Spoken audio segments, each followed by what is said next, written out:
1-800-8899-9789. Must be 21 or older and located in Tennessee to bet. You're listening to FM 105.7 and AM 1340, WKGN Knoxville, and W289CU Knoxville, Fan Run Radio.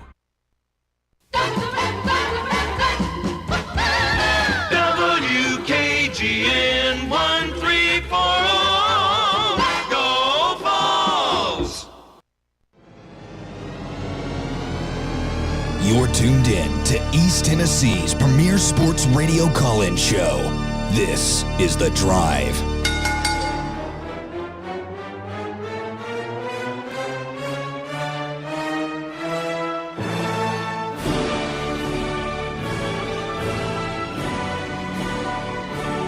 And hello, good afternoon, and welcome to another stellar edition of The Drive here on Fan Run Radio. Russell Smith punching the time clock. It's 3:01 on a beautiful Wednesday here in East Tennessee. Let's do the thing.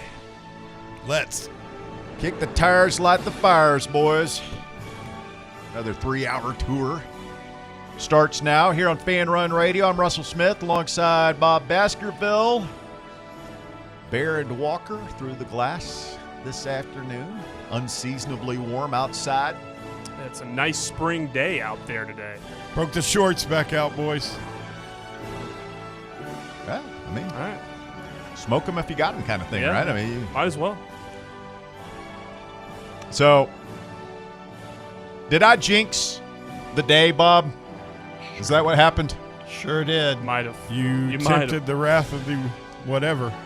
I mean, I'm sitting there this morning in my sweats, enjoying Feeling a yourself. cup of coffee, and I see the day started off with so much promise in the transfer portal for the Vols. By the way, Ryan Shumpert, Rocky Top Insider, coming up here in hour number 1. Adam Sparks also going to join later on in the show to talk NCAA transfer portal. Day 6. Some of y'all aren't built for this. This is a marathon. Truly. Not a sprint. You message board types, you Vol Twitter types that are running around with your hair on fire trying to put it out with a brick. You're not built for this. This is a... Now, I might have contributed to some false hopes this morning when I sent a text to the group. Gonna be a great day, guys. And in my defense, to quote young Marcus Young, it did start off with, the first thing we saw, the first nugget this morning is that Tennessee is trending with Xavier Gilliam, the much sought-after defensive tackle from Penn State. And as far as I know, that is still the case. So, we could be on standby, and that would be a huge pickup in the portal, a 6'2", 300-pounder that Notre Dame and everybody else wants. Like, that would be excellent. Since then, since I sent that tweet, let's see if I've got this straight. You let me know if I'm leaving anything else. Ty Simpson went pro. Yep. That was to be expected, right? Yeah. You thought he was going to go pro. Did anybody really? What?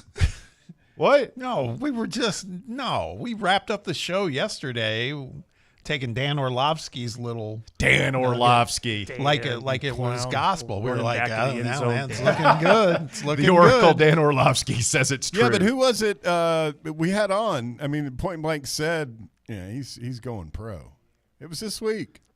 I feel like everybody. This is what the portal does to us. Yeah, we forget stuff. Selectively. You hear what you want to hear. Yeah. It was Callahan said it yesterday. Yes. That he's going. He didn't say he's going pro. He said he would be stunned if he didn't. He said something to that effect. I wasn't completely zoned out over here. Partially zoned out. Like little bit at times. what percent? What percent of our attention were you able to keep? All I know is when we wrapped up yesterday, I brought up what we saw in the live chat about what Dan Orlovsky said on NFL Live, and Orlovsky is connected we were all like, no, well, that's perfect. Okay, fine. We got him. No, nobody said that. See, you're doing the thing that you were accusing us of doing. Nobody said we got him. No, I mean, you said so yourself yesterday. If he were not to declare, if he was going to say, hey, I'm staying in college, I'm hitting the portal, you were the one who brought to the table that we would be going against Miami. Hey, man, if my aunt had a pair of plums, she'd be my uncle. But, yeah, we were all fanboyed up about it. I'm not going to lie. Russ was as well, whether or not he'll admit that or not. It was a pipe dream. It was always a pipe dream. You know it. I know it. What I do know is hopefully they've mended that fence and they've got a good relationship because he does have apparently – I haven't seen the kid play. We're not recruiting his brother, I've heard. I don't know. Maybe we will later, but he just finished his sophomore season. All right, so Ty Simpson goes to the draft. His dad says, by the way, they heard nothing but first-round grades. Mm-hmm. Yeah, I saw that too. I don't see him getting past Arizona. He's dead to me. I don't care. Wow. He's a Bammer. Yeah. And then about 2 hours ago, Jacquez White, the highly sought-after cornerback from Troy, commits to Virginia Tech. Sounds like Jimmy Frank's got a sugar daddy. Somebody's fronting him money for kids like that. I never thought – I don't know. Who's their billionaire booster? I don't know, man. Well, maybe they – you have to put your own evaluation and valuation on every player there because we don't have the billionaire booster. And there's – how many schools? Michigan, Ohio State, Texas Tech. Now it sounds like Indiana. Mm-hmm. There's a story out today of Mark Cuban is apparently underwriting their NIL efforts. Is that it? Am I missing one? Maybe Miami?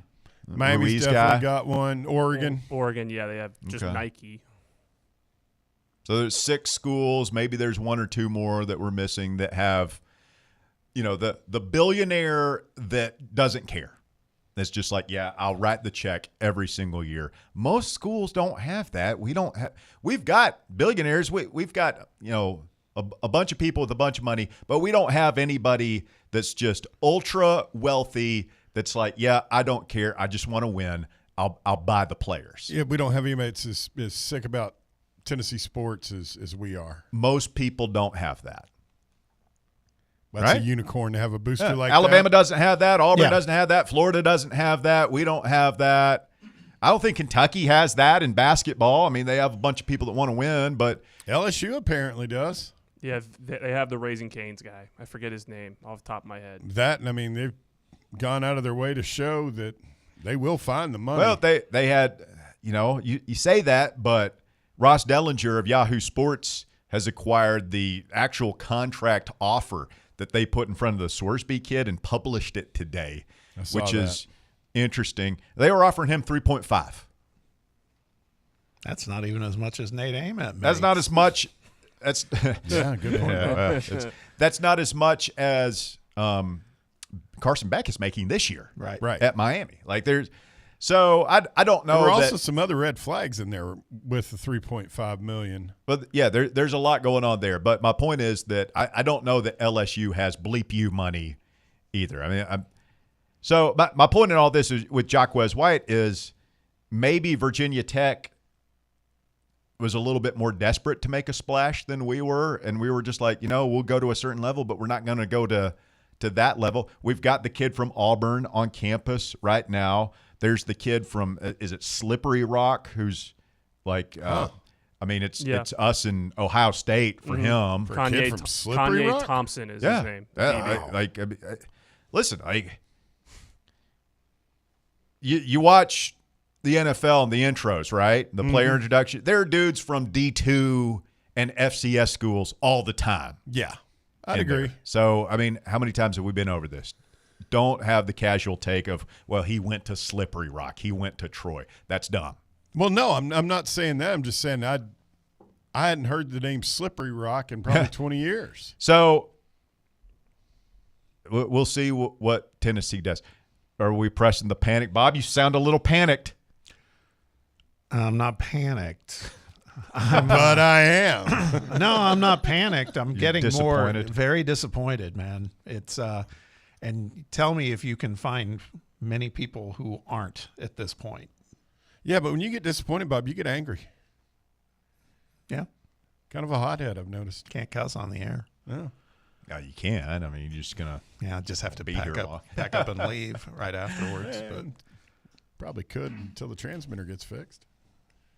It's a good point. I guess we can do what we want right now. I don't want to do it. Yeah, I've had a great track record. Let's not I've start always been a. able to keep it Why did you separate. even say that, Bear? and we're popping in and out on 105.7 too. So Yeah. All right. gotta be careful. So not a great day so Is that far. it? Well, there and any more really, bad news? Well, really, this started last night with Jordan Ross. I mean, there were people Yep. really upset about that. Mm-hmm. But we also know that Sam Levitt is scheduled to get here within the hour. He's here today. Yeah. You got. I don't know. You're gonna have to talk me through this one. He's not going to be able to participate in spring practice, correct? We don't know. There's possibly. I don't know. He had surgery in November. It's an up to 6-month recovery process. Okay, so I had a couple of questions I was thinking about him on the way over here. Do you think that when he hit LSU, their team doctors examined him and I don't know. I don't know do how these guys take physicals? I don't know. And I mean- supposedly something happened on his visit to LSU. Well, he was at that game, their basketball game with Kiffin, which I don't know if I'm Lane Kiffin. I don't know if I'm taking prospects to LSU basketball. Probably not. Yeah, Right now. LSU, South Carolina to boot. But- it was like That who won that game? South Carolina. But aside from that, apparently, so Lane Kiffin is at the LSU basketball game yesterday with Sam Levitt, who's on a visit there, and Whit Weeks, who's dating his daughter. It's so weird. So much Yeah. Kiffin going on there. When the story breaks that DeMond Williams Jr., the standout quarterback from Washington, announces he's going into the portal, which is a huge controversy up there because he had just signed some agreement with them like 4 days ago. And then yesterday announces that he's going into the portal with all the speculation that he's going to LSU. That story dropped while the game. Kiffin is sitting there next to Sam Levitt, who he's recruiting. Yep. With a do not contact tag, by the way, is what he went into the portal with. So Well, here's the thing. DeMond Wilson, he's not in the portal. DeMond, whatever. Yeah, He's not in the portal. Washington, they've got a signed contract. Washington is not. They're blocking it right now. we'll see how that goes. Levitt's on camp. I mean, I would agree with you. There are a couple of red flags outside of, there's the price tag. There's the foot injury. There's the rumblings out of Phoenix that maybe Arizona State wasn't too tore up about him leaving.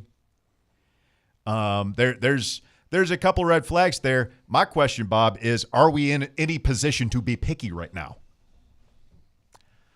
probably not. Probably not. Man, I wish we could get some movement on the Aguilar thing. Because the other one, by the way, jumping off Levitt for 5 seconds, one guy we didn't mention too, linebacker Kamori House chooses Arkansas over Tennessee. Yeah, and here's another one. Like everything we've heard is that they prefer Amari Campbell from Penn State. That's their guy, which makes a lot of sense because of the Tide. his tie to Knowles. And I don't think we're going to take more than one linebacker. So you could say that maybe that's a good thing. You could. Well, I mean, if we get – did we get him or I'm so confused on who we actually got. Did we get the linebacker from Penn State? No, we've only got 2 players. I mean, Adam Sparks is going to join in hour number 3. We've had 20 scholarship players now go into the portal, and we've got two commitments right now. But I feel like if you get that kid, if we're able to land him, that would go a long way towards making me feel hopeful and optimistic about our defense this There's year. still plenty of pieces out there. You've got Sam Levitt. You've got Zylan Perry, running back. You've got Chaz Coleman is still out there. Who may be the biggest surprise. You got Xavier Gilliam, who you could get.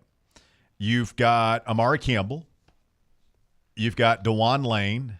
You got Lyric Rawls, a couple of defensive backs there, and Cooper Ranvier, the kicker. So there's and the two Alabama kids. So there's still a lot out there. And as we've said, like, there are guys going in the portal today. I just saw a story. A Georgia defensive back who's a 2-year starter just went in the portal, former 5-star guy. You don't think we have interest in kicking the tires there? Oh, sure. So there's going to be guys that go into the portal today, tomorrow, throughout the rest of the week that we're probably going to have some interest in. Like 4,000 players in the portal right now. We're going to lose our minds because the 20 to 30 kids. I'm not trying to be a sunshine pumper. Like, I'm with you, Bob. Like, I would. It's disappointing, right? Indiana, who's a little busy right now. I don't know if you guys follow the sport of American college football. They're playing in the playoff.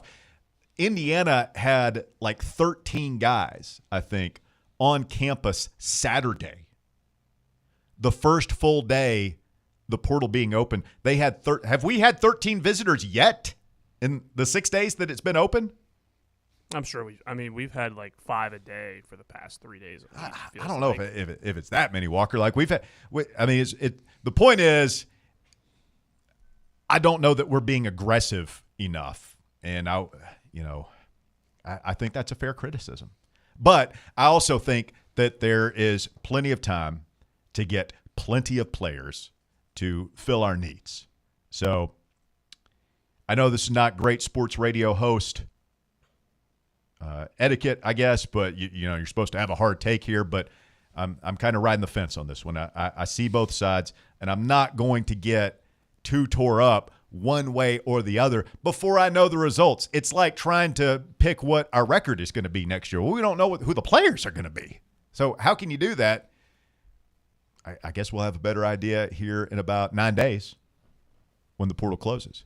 And that's even, correct me if I'm wrong, that's just the portal closes. You have to go in by then. We can still be signing guys after it closes, right? So it's not even done at that point. So, again, it's a marathon, not a sprint. Buckle up. I've totally changed my position. Remember, we were going around the room yesterday on, do you want a quarterback? What's your priority? Quarterback or defensive guys? The Penn State defensive guys. The Penn State guys or the Bama guys? Or the Bama guys. And I was like, you need the quarterback. Now that it's Levitt, and this is crazy to say, but now there's so much kind of noise swirling around.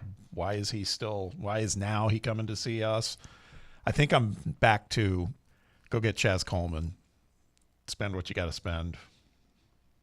And Gilliam, let's do that, man, and hope that we get Joey. I keep coming back to the fact it's going to be a lot easier for Knowles to get a jump start because he's going to have guys, including the quarterback of the defense, if we get that linebacker, to get everybody lined up correctly, and it'll be a big help with the new defense. All right, keep doing right here. You're listening to The Drive. It's Fan Run Radio. Russell, Bob, and Bear with you. Walker Smith is here. He'll have the top 4 at 4 coming up here a little while later. When we get back, Ryan Shumpert from Rocky Top Insider going to stop by and give us his take on the Tennessee portal situation, as well as the basketball game. Bob and I were there last night taking in the sights and sounds. We did not catch a T-shirt, but we did catch a dub. Yeah. It's a great dub. Big win for the Volunteers over Texas last night at the arena. We'll recap it when we continue next right here on Fan Run Radio. The Drive. Can't get enough Fan Run Radio? Download the free Fan Run app and take the best Tennessee sports conversations with you wherever you go. Hey, this is Bo Kregner with the Kregner Group at Realty Executives. In sports, home field advantage matters, and it's the same in real estate. Our team knows every neighborhood, every play that gets you the win, whether you're buying your first home or selling for top dollar. Let's get you in the end zone. Call me today at 865-742-1035 or visit BoKnowsHouses.com. The Kregner Group, walking by faith, serving others. Whether you're heading to work, taking the kids to school, or planning your next road trip, your car needs to be ready for the ride. Hi, I'm Russell Smith, and I've been a customer at Matlock Tire and Auto Service for about as long as I've been driving. For me, it all comes down to trust. Look, I'm not a car guy, and I just don't want to get taken advantage of on car maintenance costs. Matlock Tire Service is a family-owned and operated business, and they wouldn't have made it this long if they hadn't been providing trustworthy service you can depend on. They're the home of the price match guarantee, which means you can bring in any competitor's ad, and Matlock will match the exact same tire for the exact same price. I've bought a lot of tires at Matlock over the years, and I always go there for my oil changes. You should too. They've got locations in Farragut, Hardin Valley, Lenoir City, Maryville, and Athens. Visit their website, matlocktireservice.com, to find the location nearest you and schedule your appointment. Tell them Fan Run Radio sent you. Honest service, quality work, dependable care, Matlock Tire and Auto Service. Hi, I'm Jessica Lodgen, one of the hygienists here at Knoxville Smiles. If your children are having sleep or behavioral issues, we have things we can do in modern dentistry that can help not just with their dental health, but also their overall health. Early intervention is the key for younger patients and can avoid costly procedures later in life. If you'd like to learn more, give us a call here at the office and schedule an appointment. 865-539-1776. Or just book online at knoxvillesmiles.com. Smile brighter with Knoxville Smiles. Vol fans, reimagine your home at Broadway Carpets and Flooring for any remodeling or building needs. With a variety of carpets, rugs, hardwood, vinyl, and stone, Broadway has all the flooring and installation options you're looking for, including pet-resistant products like Pet Perfect Carpet from Shaw Floors. Visit their showroom in downtown Knoxville or the location in West Knoxville located on Kingston Pike near Pellissippi Parkway today. Hey, Fan Run listeners. This winter, our friends at Crumble are bringing you nothing but warmth and joy. With an expanded rotation and a variety of pies and cakes, Crumble is bringing the heat every week to keep you cozy. Download the Crumble app to discover what's in store for you. From party packs to gift cards, even special loyalty rewards, Crumble Cookies has plenty for you and your family this season. Shake the frost this winter and cozy up to your nearest Crumble location.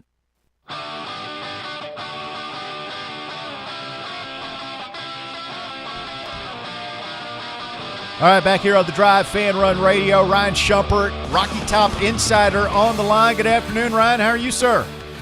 I'm doing well. How are you guys? Hey, man, we're doing outstanding. Boy, Tennessee in the portal, never a dull moment around these parts. What do you think?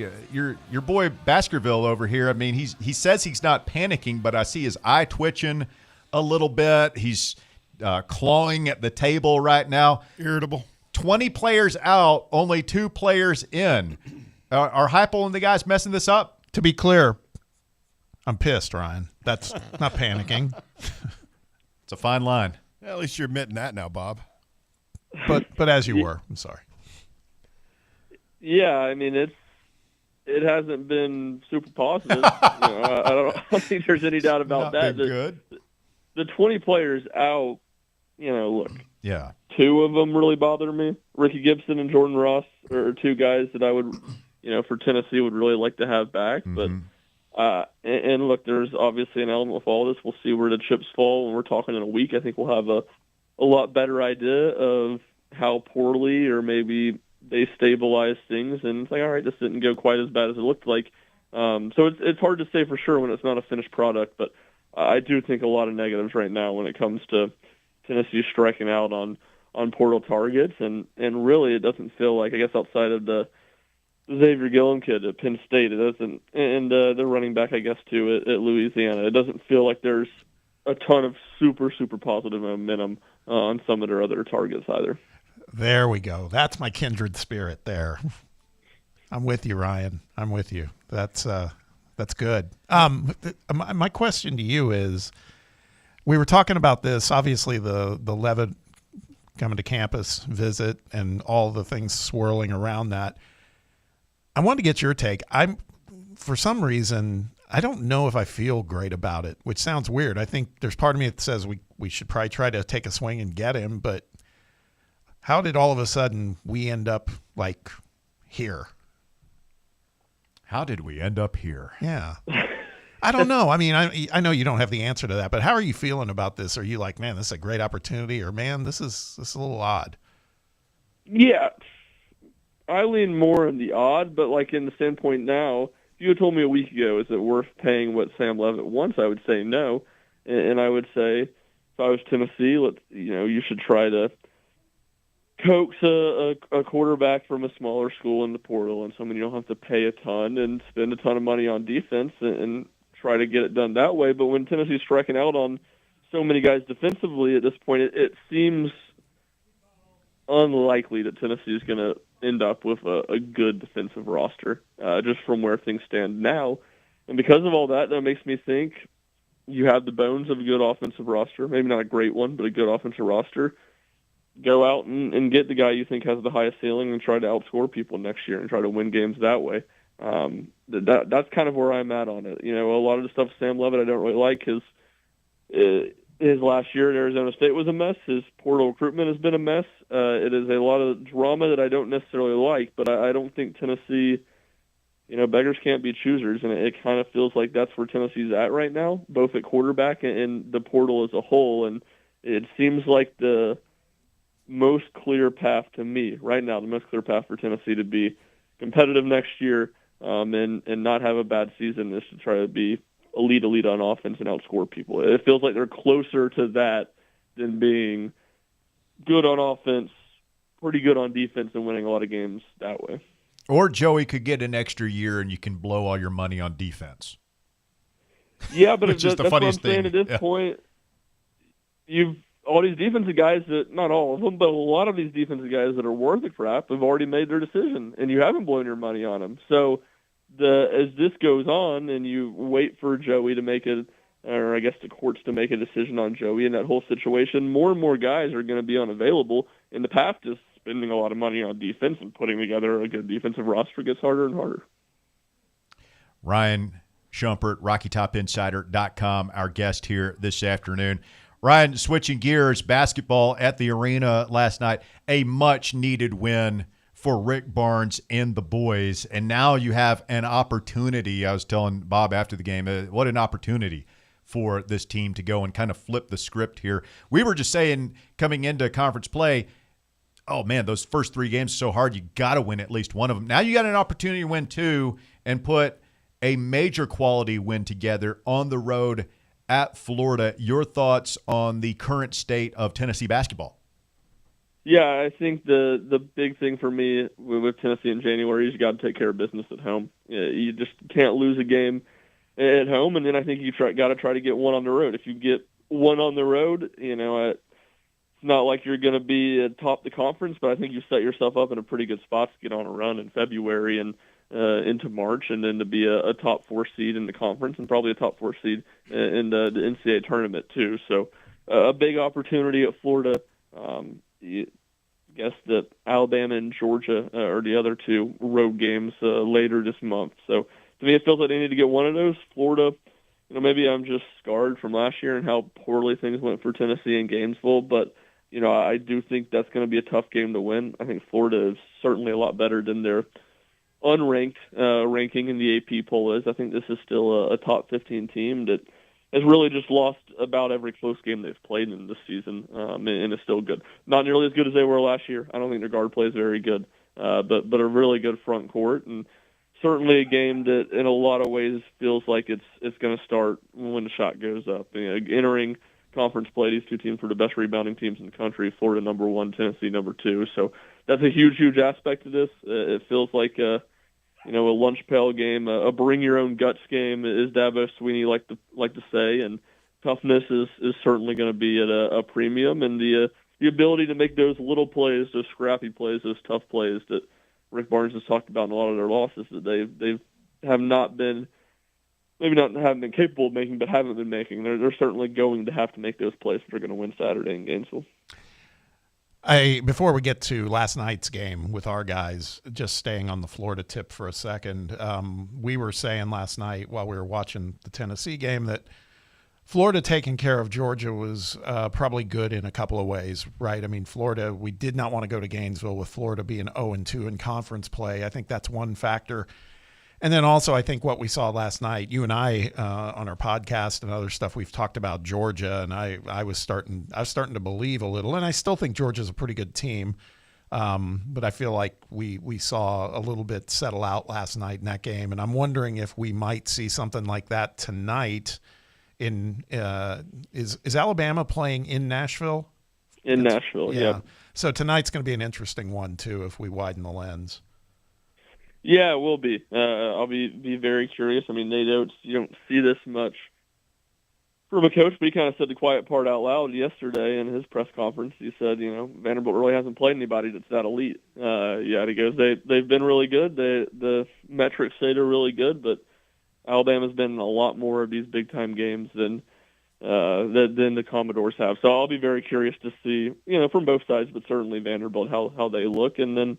Yeah, you're right. Tennessee in that game was certainly very close at halftime last night before Florida ran away with it in the second half. That would have been a little bit of a situational disaster if Florida had lost. But, I wouldn't say it changes my tune too much about Georgia. I mean, the Samta Cyril kid got ejected in the first half, and certainly that was a game they need him with all the stuff I just talked about with Florida's front line. So, yeah.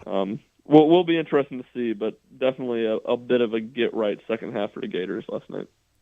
Hey, Ryan, Jacoby Gillespie last night, dropping 34. That's what we've been waiting on. I know you were talking in the offseason about what a shooter this dude is, and we saw it. Can that be the norm?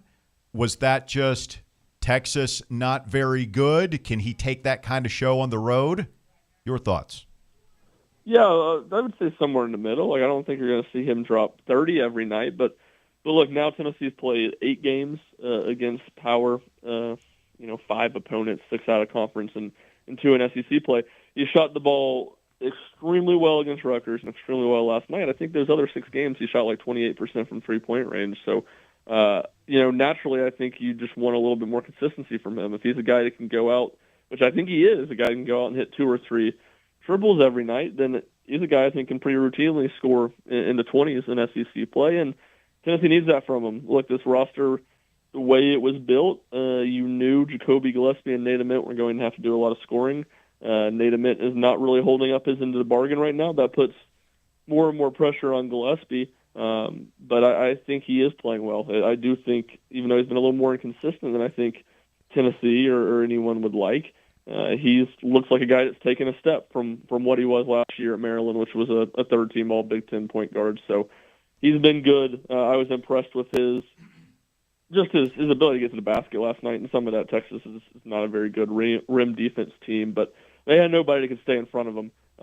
And I'd like to see more of that, and if he can be a little more consistent shooting from the outside, certainly that's going to open up some of those driving lanes or opportunities for him to get by guys. You mentioned Nate, and I mean, we could do a whole segment on Nate, but I'd rather focus on a development. And I saw you ask Coach this last night. Russ and I were talking about it too at the game. The freshmen, besides Nate, right? Henderson, Brown, Evans, starting to feel really, really good about what the future looks like with those 3. They just feel like Rick Barnes guys. Yeah, they do, and I guess I'll preface it by being my usual negative self. Got to keep them. So, yeah, true. No, you got to be able to keep them when the off season ends. But no, I mean, I don't see how you couldn't be high on those guys right now. Evans is just, I mean, it's a complete emergence. I wouldn't say out of nowhere because he had played well the last 3 or 4 games in non-conference play, but season high was 13 minutes entering conference play. He's now played 23 in each of the last 2 games, and certainly the 16 points and 7 for the field at Arkansas, that's not going to be sustainable, and he's not going to replicate that probably ever again this season. He could have some double-digit scoring games, but last night I thought was just a good example of him. He didn't force much on the offensive end. He took the shots that were there, scored a couple points, made a lot of plays on the defensive end, and it has been really, really good. And, Dwayne Brown, it feels like which is a crazy thing to say about, I don't know where he ended up on the recruiting sites. Low 4-star, high 3-star freshman. To me, it feels like he's one of the more consistent guys on the team, and that you just know what you're going to get from him every night. It doesn't mean it's not a all SEC level or anything like that, but he is solid just about everywhere around. And then, Henderson, who I think played the worst of that bunch last night, I just still like him as the backup point guard more than Ethan Berg, at least against some of the more athletic teams Tennessee's going to play, because it was certainly a rough showing for Berg and Fayetteville on Saturday. So we'll see. If I've learned anything covering Rick Barnes' teams, these competitions, these fringe minute guys, those things can change in a hurry. If Troy Henderson has a bad practice, tomorrow and Friday, he might go back to playing 3 minutes at Florida, and it might be Berg again. But I kind of like rolling with him more in those minutes and seeing what he can give them, because I think there's a little bit more offensive juice there, and I think he's just a little bit more, better equipped to handle ball pressure and handle the basketball. Yeah, some interesting substitution patterns last night for sure. Hey, Ryan, what did you think about the Stephen freaking Pearl crash out last night after the Auburn basket waved off there at the end, and Auburn loses at home to Texas A&M? Yeah, I said to somebody it couldn't have been a funnier team for it to happen to, and a funnier coach, just because you knew that type of crash out was probably going to come. And, yeah, I mean, it's truly insane. I was surprised, because I went back and listened to his press conference this morning. I was surprised he didn't rip the officials more, so I guess I'll give him credit for that. He was a little more subdued than I thought he might be. An F-bomb in his presser, I saw. I don't know if it was in his presser, but he to somebody. He apologized for it, to his credit. He is Stephen effing Pearl. Which it is funny that's still a little bit more subdued, Stephen Pearl. He wasn't just on the complete rage path. So, and then I went back. I was following that score during the Tennessee game, and obviously I saw what happened. But went back and watched the extended highlights this morning too. One of the crazier second halves I've ever seen. Truly is back and forth. I mean, A&M was down by 16. They looked dead. They went on, I think it was a 13-0 run in 90 seconds. Auburn looked dead, come back, and for the game to end like that, it had it all. Just another Tuesday 9 p.m. tip in the SEC. Back to the Tennessee game for a second. Were you as surprised as Russ and I were when we were watching last night that we thought it was a foregone conclusion? Do you remember when Jalen Carey threw that behind the back pass in the post? Oh, I was like, he's going to sit. Rick might pack his stuff up there. But he stayed on the floor. He didn't pull him. That blew my mind. Were you surprised by that? Yes, I was surprised by that, because I do think Tennessee still ended up with the ball out of that. I think it went out of bounds on Texas, so maybe he got the benefit of the doubt a little bit there. But even with that, I was surprised. I thought he was definitely going to get pulled, because that pass wasn't particularly close to getting through either. No. You got to think that Rick did tell him, don't ever do that again. Yeah. No doubt. God, Rick was there were a couple moments where we saw, none of this is a surprise. He was pretty unhappy with one of Troy Henderson's shots, and then also when there was a time that Jacoby tried to throw almost a 3/4 court alley-oop, which was not, I think it was to Mari Evans. Maybe it wasn't an alley-oop. It was not a great pass, and man, I thought Rick was going to storm the floor. Well, I thought that one, I kind of have a little bit different perspective, because I thought it was a good pass. I thought if Mari Evans catches and a pass that hits him in the hands, he has a wide open layup. But that's to Rick's point about, he talked about this a little bit more with the Troy shot you referenced. Just no time and score. Tennessee did not need to push the pace in that moment. They had a comfortable lead, and you're making a semi-risky pass to a true freshman, and it leads to a turnover. So I thought it was funny. There was another instance a couple possessions later where there was a pass that was probably there, not an easy pass, but a kind of similar transition pass, and Jacoby Gillespie, he sat on at that time. So he clearly got the point and learned a lesson from Rick, and not wanting him to take the risk in that point in the game. Last question.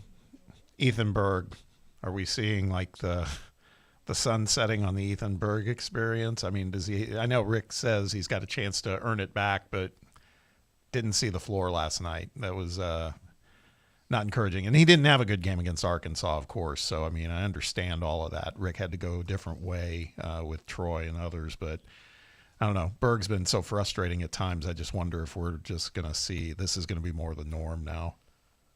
Yeah, I think it goes back to what I said a couple minutes ago, that it feels like whenever you start to count somebody out when it's not clear in the rotation, it sometimes feels like that's unwise because Rick will go back and give them another chance, or it just doesn't feel like there's always a ton of consistency in what the back end of the rotation looks like. So, I'm not completely chalking, it out as a possibility or marking it out as a possibility that he could get his way back in the rotation. But, I mentioned those 8 Power 5 games that they've played, and certainly he didn't play last night, as you noted, so 7 of them. He's about half those games, he's looked pretty unplayable on the court. So and certainly the highs have been average, solid play.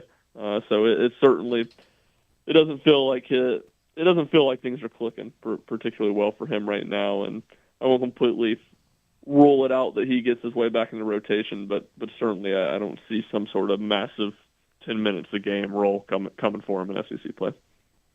All right, Ryan, appreciate the time, my man. We'll let you get back to monitoring the transfer portal, and who knows, maybe Tennessee will get a guy or two here in the next 24 hours or so. Yeah, we'll see. Certainly it all moves quick. I wouldn't be surprised if we get off the phone and there's been some new news in the last 20 minutes or something, because it doesn't feel like it takes long for something to change and something new to pop up. Thanks, Ryan. Appreciate it, man. Yep, I'll see you guys. Thank you, Ron. Ryan Shumpert, RockyTopInsider.com. Your cynical pessimism has really rubbed off on him. You think so? Yeah. Under your leadership. You have a responsibility to the younger generation. You don't know Shump then, because you need to snuff out the flame that is Rick Butler. We're always trying to prop Ryan up, get a little more positive. But I have to say today I agree with him when it comes to the portal news. All right, we'll get back to the portal news when we continue. Tennessee looking for a few good men, few players. They need to be able to handle the truth this afternoon. More Fan Run Radio coming up. The Drive. You're locked onto Fan Run Radio, 105.7 FM, 1340 AM, and online at fanrunradio.com. What kind of day is it? It's a White Claw day. Light and refreshing tasting, uniquely cold way filtered. There's an iconic flavor for everyone. Come on, grab a pack. White Claw. Grab life by the claw. Please drink responsibly. Hard seltzer with flavor. White Claw Seltzer Works, Chicago, Illinois. Barley's has live music on weekends, general team trivia on Wednesday nights at 8 p.m., and now live sports trivia courtesy of the Knoxville Trivia Guys every Thursday night upstairs. The game starts at 7 p.m. and is free to play for everyone, so head on down to the Old City and show off your sports knowledge and win gift cards to Barley's. Use those gift cards to buy some delicious food and drinks, and you can take it all in with their wide selection of TVs and indoor projectors. Barley's Tap Room and Pizzeria. Yee-haw! I've been hooting and hollering ever since I started betting with the VIP Play app. VIP Play has more than 200 leagues, every bet type you can imagine, live betting and live hosts, all with 24/7 support from real live people when you need them. Start betting better with the VIP Play app today. Don't be a better, be a better with VIP Play today. Download VIP Play today or head to VIPPlayApp.com. Make sure you use the promo code FANRUN to take advantage of their welcome bonus and so they know that we sent you. Gambling problem? Call 1-800-8899-789. Must be 21 or older and located in Tennessee to bet. Men all around Knoxville are celebrating the difference Men's Pro has made in their life. I'm Evan Bass, founder of the clinic. If you're struggling with ED, we want you to be able to celebrate as well. As men, we hate going to the doctor, but Men's Pro was designed to take care of men like you better. These things can get worse if untreated, but you're not alone. The medical support team at Men's Pro has your back. Today's the day to feel alive again. ED, performance issues, enhancement. We've effectively helped men jumpstart their performance comprehensively and with proven medication dialed in just for you. With same-day booking, you can meet our passionate team, and under guidance from our medical provider, you could leave with a plan that changes your life. The number one thing we hear guys say is, I forgot how I used to feel. Guys, it's time to feel amazing and crush this new year. Call my team right now and let us treat you to an unforgettable experience. Dial 865-544-8220 or go to menspronknoxville.com. Citizens National Bank. Experience the thrill of traveling with C&B's exclusive travel program. Customers age 50 and above with a Plus Perks checking account can participate, ensuring a safe and delightful travel adventure. Take a day trip or an overnight trip. Travel domestic or international. C&B is always on the go. Citizens National Bank. Banking never felt so good. Member FDIC.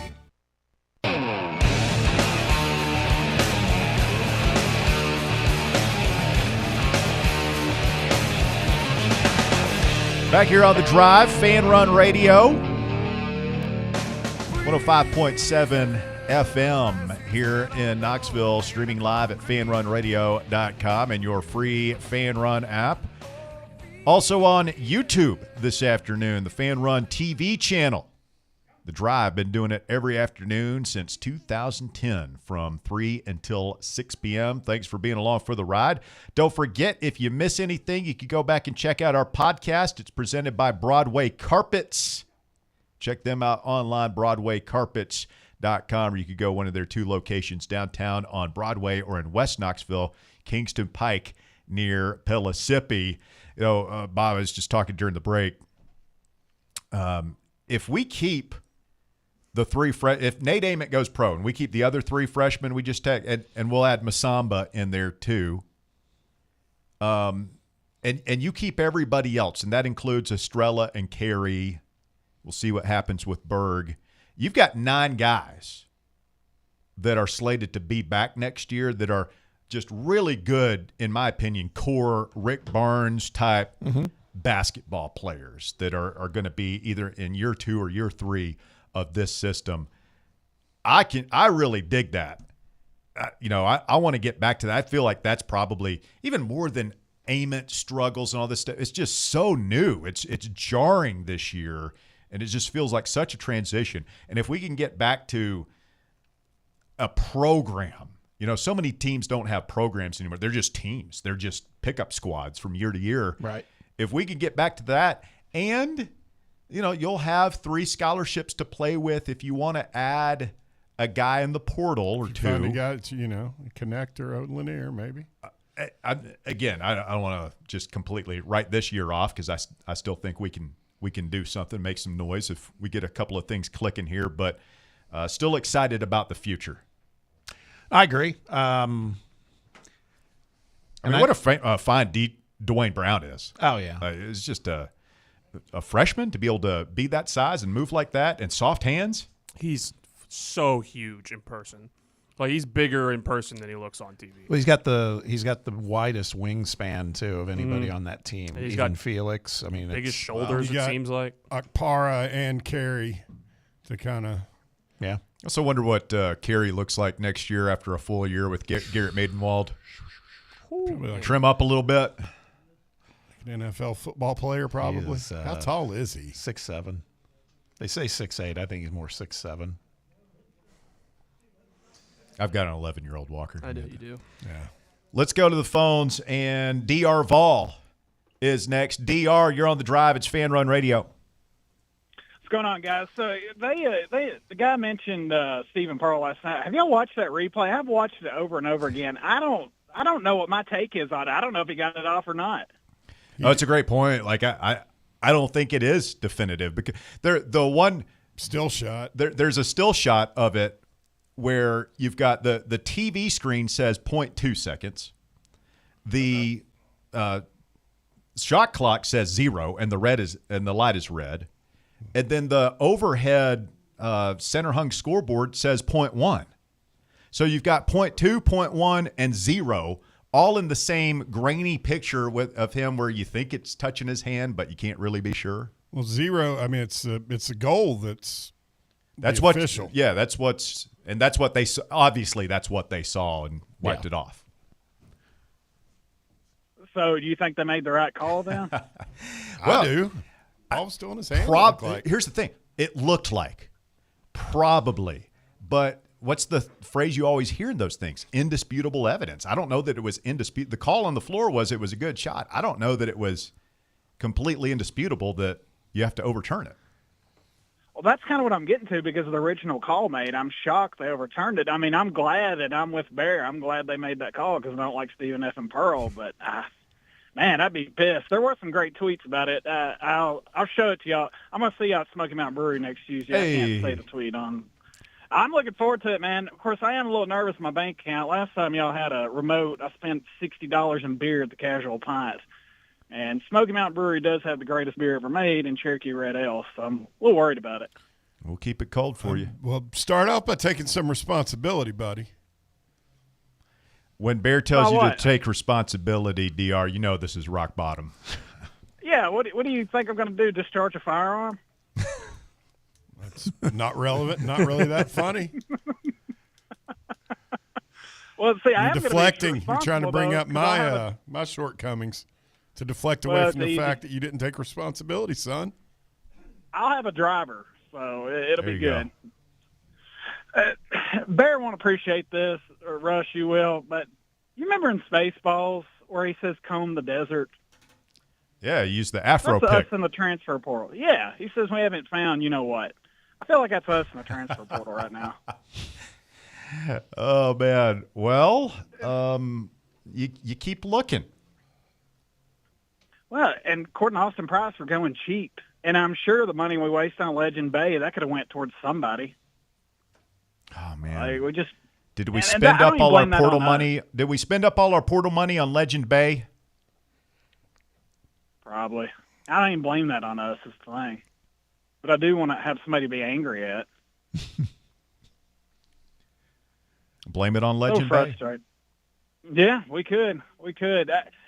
I'm with Bear, though, in this Levitt. You're going to have to really talk me into it because the guy's freaking hurt, for one, and he just wasn't very impressive to me, what little I've seen of him. I mean, I know Walker's probably got his name tattooed on his chest, but I don't know about him. I mean, I'd rather spend the money otherwise. The big morning bell for me on him, almost more than the foot, is the rumors coming out of Phoenix that he was kind of hard to deal with, wasn't a team player, or they weren't really sorry to see him go. Well, and evidently his family is a helicopter family. They deal with his money. Oh, this and sounds they're always great. rambling. Yeah. Sign me that's what up. I'm saying.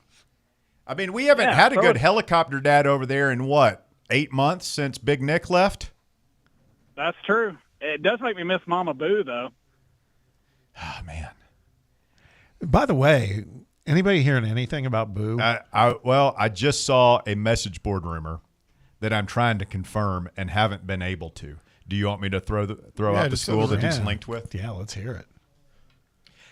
Oh, guess. I want to guess, DR. What school do you think Boo Carter has been recklessly speculated to be linked with this afternoon? Is this gonna make us angry? Oh, yes. Vandy. Rumor is that Boo Carter is in Nashville this afternoon. I don't see how he's going to function I in agree. the same football program as Clark Lee. Sure, it's not Tennessee State. I mean, he's a talent. He's just a complete mental case. He's never stuck anywhere. Do you think Boo Carter can spell Vanderbilt? I don't know, and I Was that mean? I'm not. Was yeah, that I'm un- not- that's I'm not- below the belt? That was a lot meaner than me saying Tennessee What'd you say, State. Walker? It's a little mean. Yeah. It was a little mean. I don't think Sorry. it's mean. I think it's rhetorical. I think he's a moron. I think that's why they call him Boo. It's the only thing he could spell. Oh, DR. Come on. Thank you, DR. It was mean. Head on out. I mean, you could stanza that one. You're not going to top that line. I forgot to ask DR.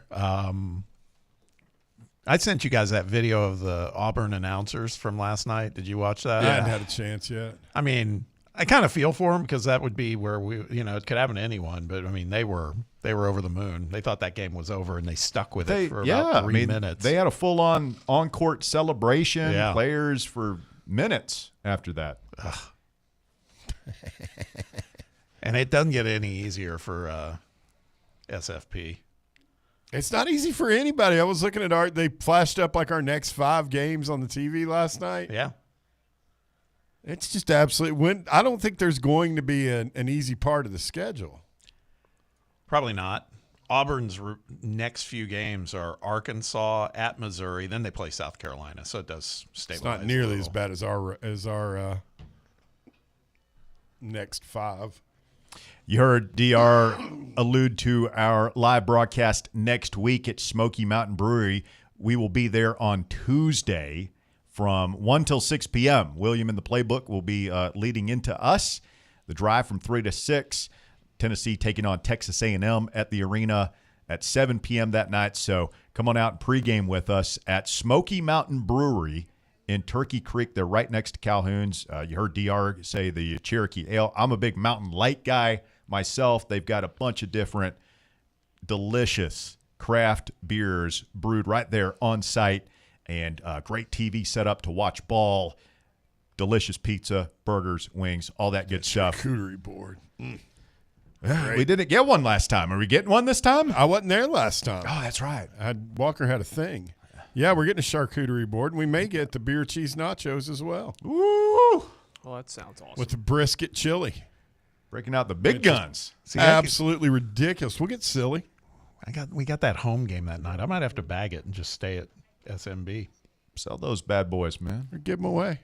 It's true. Might have to. Smoky Mountain Brewery, Turkey Creek, next Tuesday from 1 to 6 p.m. Fan Run Broadcasting Live. Stay with us. Hour number 2 of The Drive starts with the top 4 at 4. Next. The Drive. Hey Knoxville! Surfside iced tea and vodka, made with real brewed tea, is only 100 calories, 2 grams of sugar, with no bubbles and no troubles. That's right, 0 carbonation, so it's easy to sip and enjoy. Headed to a game day or party at a friend's house? Bring an iced tea or lemonade variety pack from Surfside, or try their green tea and new raspberry tea vodka. Find the can with the sunset stripes this season. Surfside iced tea and vodka, sold at bars, restaurants, and stores near you. Surfside iced tea and vodka, sunshine in a can. Must be 21 or older. Enjoy responsibly. Hey Vols fans, Cody Brown here. I grew up right here in Tennessee and know what it means when someone says, I've got your back. That's why you can trust Farm Bureau Insurance of Tennessee. Whether it's your home, your vehicle, your family's future, or the business you built from the ground up, we will show up for all of your insurance needs. We are Tennesseans who understand what matters, which is doing right by you. Insurance is not all about just paperwork and policies, but it's about the people we insure every day. So if you want insurance that hits home, give me a call at 865-992-3871. Go Vols. Are you a federal employee facing workplace challenges like suspension or removal? Are you concerned about your security clearance with any federal agency? You know the Griffin Law Firm is your trusted ally in military legal matters. But did you know they also specialize in civilian federal employment law? If you're a federal employee facing workplace challenges like suspension or removal, if you're concerned about your security clearance with any federal agency, the DOE, FBI, FCC, or DOD, you might not know it, but you do have legal recourse. The Griffin Law Firm specializes in federal employment law, military law, and security defense law. VFL Marshall Griffin and his experienced team are ready to make your problem their problem, no matter which federal agency you work for. Don't face federal employment issues alone. Remember, remain silent, request counsel, call Griffin Law, 888-707-4282, online at griffinlawdefense.com. Have you ever found yourself wishing your clothes looked brand new again? Whether it's your favorite suit, that little black dress, or your comfy winter coat, Crown Cleaners can make it happen. From stubborn stains to delicate fabrics, the expert team at Crown Cleaners uses the latest cleaning technology to ensure your clothes come back looking and feeling fresh. Visit one of their 2 area locations, Kingston Pike on Bearden Hill or South North Shore Drive near Dunkin' Donuts. Online at crowncleaners.com. Crown Cleaners, a tradition of excellence. What if I told you you could pay off your home in an average of 7 years without making more money or spending a dime less? Simply by changing how your mortgage is structured. Sounds impossible? Let me show you how it works. I'm Chris Burleson with University Lending Group, helping families across the U.S. save thousands in interest and own their home years sooner. Don't believe me? Give me a call at 865-388-7634 or visit smartloantn.com to learn more. NMLS number 332941. You're listening to FM 105.7 and AM 1340, WKGN Knoxville, and W289CU Knoxville, Fan Run Radio. Smoky Mountain Brewery is the place to be for game day. From the moment you walk in, it's wall-to-wall big screens, making Smoky Mountain Brewery the perfect place to watch the Vols or your favorite team in action. With locations in Turkey Creek, Maryville, Pigeon Forge, and Gatlinburg, you're never far away from a great time at Smoky Mountain Brewery. Try one of their world-famous microbrews like Black Bear Ale, Mountain Light, or Cherokee Ale. Juicy burgers, wings that bring the heat, and delicious handmade pizzas made with hand-tossed crust from the freshest ingredients and their own special sauce from a secret recipe, topped off with hand-grated cheese and farm-fresh toppings. And don't forget, those famous microbrews are also available in kegs for your next party or in 6-packs and growlers to go. So grab your crew and head to Smoky Mountain Brewery and tell them Fan Run Radio sent you. Smoky Mountain Brewery. Eat local, eat good.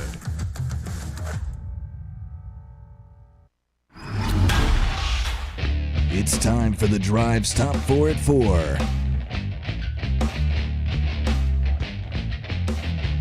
Hour number 2 of the Drive underway, and the Top 4 at 4 is brought to you this afternoon by our friends at Knoxville Smiles. Walker Smith, what you got? At number 1, it's another busy day for Josh Heupel in Tennessee in the transfer portal. Today, the Vols are hosting number 1 overall transfer QB Sam Leavitt from Arizona State, Pitt D tackle Francis Brew, Auburn cornerback Kayan Lee, Slippery Rock DB Kanye Thompson, and Oregon State offensive guard Dylan Sikorsky. And have also been given a crystal ball for D tackle Xavier Gilliam, who visited earlier this week. Yeah, I like all these guys that I would take a commitment from every one of those players. If we get Gilliam and the defensive lineman from Pitt, do people calm down a little bit? Yeah, I think so. I mean, what if we get just Leavitt? Like if Sam Leavitt commits, and even, we've gone through the red flags. Casuals don't know about the foot injury and how the circumstances of him leaving Arizona State. They just know he's one of the bigger names in the portal. Yeah, I just don't think he's as surefire. I agree, but I do think he's pretty polarizing right now. If you look at the text box and the chat and what we've talked about, it's not the same as Ty Simpson would have been. So yeah, sure. But I think if we could get these Penn State guys, I mean, given a choice, I'd rather have Aguilar than Leavitt. That's interesting. I don't think that's a ridiculous comment. Yeah. I can see it. You know what? It'd be his second year in the pro. He'd actually go through spring practice. Well, and there's no quantity, and he is one of our. He's a team leader, man. He's a team guy, and he would be a team leader. I think he had to grow into that over the course of the season just because he was so new. But I think he would be the unquestioned leader next year. No helicopter parents. In fact, it's the exact opposite with his family. He was at the game last night, Bear. And they showed him on the Jumbotron. People went crazy. Place went wild. It's the biggest cheer of the night. Yep. So he's bigger than some of those shots Gillespie was making. Yeah, I think so. And he had his arm on that big old sling. thing. Yeah, big old sling. I don't know if he had the full on. What do you call that triangle foam thing? Oh, you got to wear sometimes. I think that's when it's broken. He might have had that on. No, it was notable though. It was his throwing arm that was in a sling though. That was I didn't know which arm it was until we saw that video. I mean, what if he has like a Henry Rowan guard kind of year, Russ? Rowan guard or Rowan Gardner? Gardner. Yeah. Rowan Gardner. That'd be unreal, wouldn't it? That would be good. Like 99-yard touchdowns. You know the mom in that movie? Yes. That's Pete Crow Armstrong's mom. Really? You have no idea who that is, do you? No, but I know. Here's the other thing. She's in one of the big hit shows on NBC the last 10 years. She does not look the same. Who are we talking about? I can't remember the actress. She only acts in Chicago-based shows and movies. Rookie of the Year. No, I never saw it. Oh, you're missing out. Good movie. Daniel Stern. Classic. Oh, Daniel Stern. That man is one of the most underrated thespians. I bet you never saw Little Big League either. I don't think I did. Bad News Bears? Yes. Big Angels Kelly in Leak the outfield? Fan. Yeah. Yes. That wasn't as good. The Sandlot. Sandlot, okay. Yes. Yeah, you're killing me, Smalls. That's a good one. And I told you Daniel Stern. That was your buddy, close personal friend. Shared my office for a half a day. True. That dude's just naturally funny. Yeah. It's hilarious. At number 2, running back Deshaun Bishop is set to return to the Vols for 2026 after signing a new deal with Tennessee today. He announced. The redshirt sophomore led the Vols on the ground this season with over 1,000 rushing yards and 16 touchdowns in 13 games. I mean, that's fantastic. I'm glad we've got him back. If we need a first down, if it's 3rd or 4th and goal at the 1-yard line, I turn around and hand it to him because I think he's going to get in. How much do you guys think we're paying him? I don't know. Maybe 2. I was thinking like 250 to 3. 250 grand? Oh, no.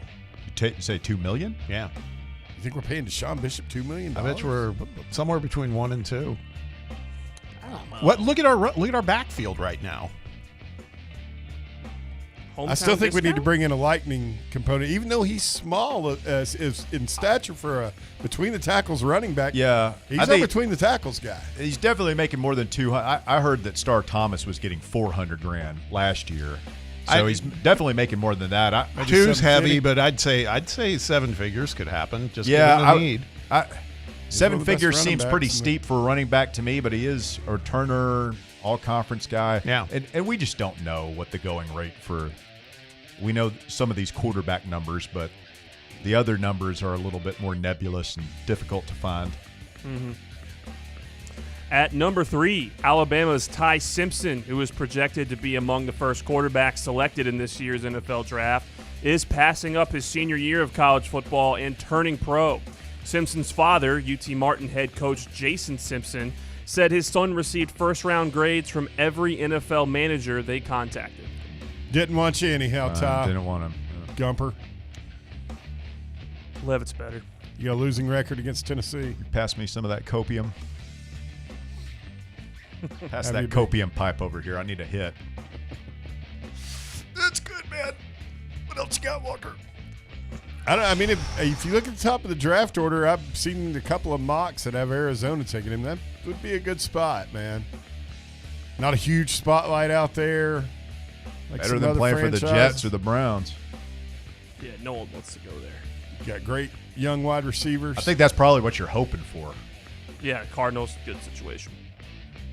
And at number 4, Washington quarterback DeMond Williams Jr. said on social media Tuesday night that he is entering the portal, a move that comes just days after he agreed to return to the Huskies for the 2026 season. Williams had signed a contract to return to the Huskies last week on a deal that was near the top of the market. Now, Washington is prepared to pursue all legal avenues to enforce Williams' signed contract. Could get interesting. Remember, this isn't the first time this happened. There was the tampering case last spring between Miami and Wisconsin when Miami apparently just poached a guy from Wisconsin who had already signed. And that was I don't Michigan know if State. So if he goes down to LSU and just enrolls and starts playing there, he's not going to be eligible according to the rules. What rules? I don't know. The ones I read about on Twitter this morning. The rules also say that you can't write up a contract the way LSU apparently did for Brendan Sorsby and put it in front of him. Yeah, but everybody's tweeting this out. There's multiple programs re-signed. Re-signed what? Re-signed that contract. Yeah, they're not supposed to have. Yeah, but Dellinger put out the contract. Well, sure. Well, see, the other problem he's got is that he signed directly with Washington. This is not a collective. Washington's one of those schools that does it in-house. So you think the NCAA is going to step in and tell a kid he can't play? No, but I think a federal judge and jury might award damages to Washington. And in those kinds of cases, correct me if I'm Bob, you would probably know more about this than me. There's some phrase like treble. Like if you win like damages, and they can wallop him financially. They take him to court over it. I'm being told PCA's mom was the mom in Little Big League, not Rookie of the Year. I messed that up. I was going to be surprised, honestly.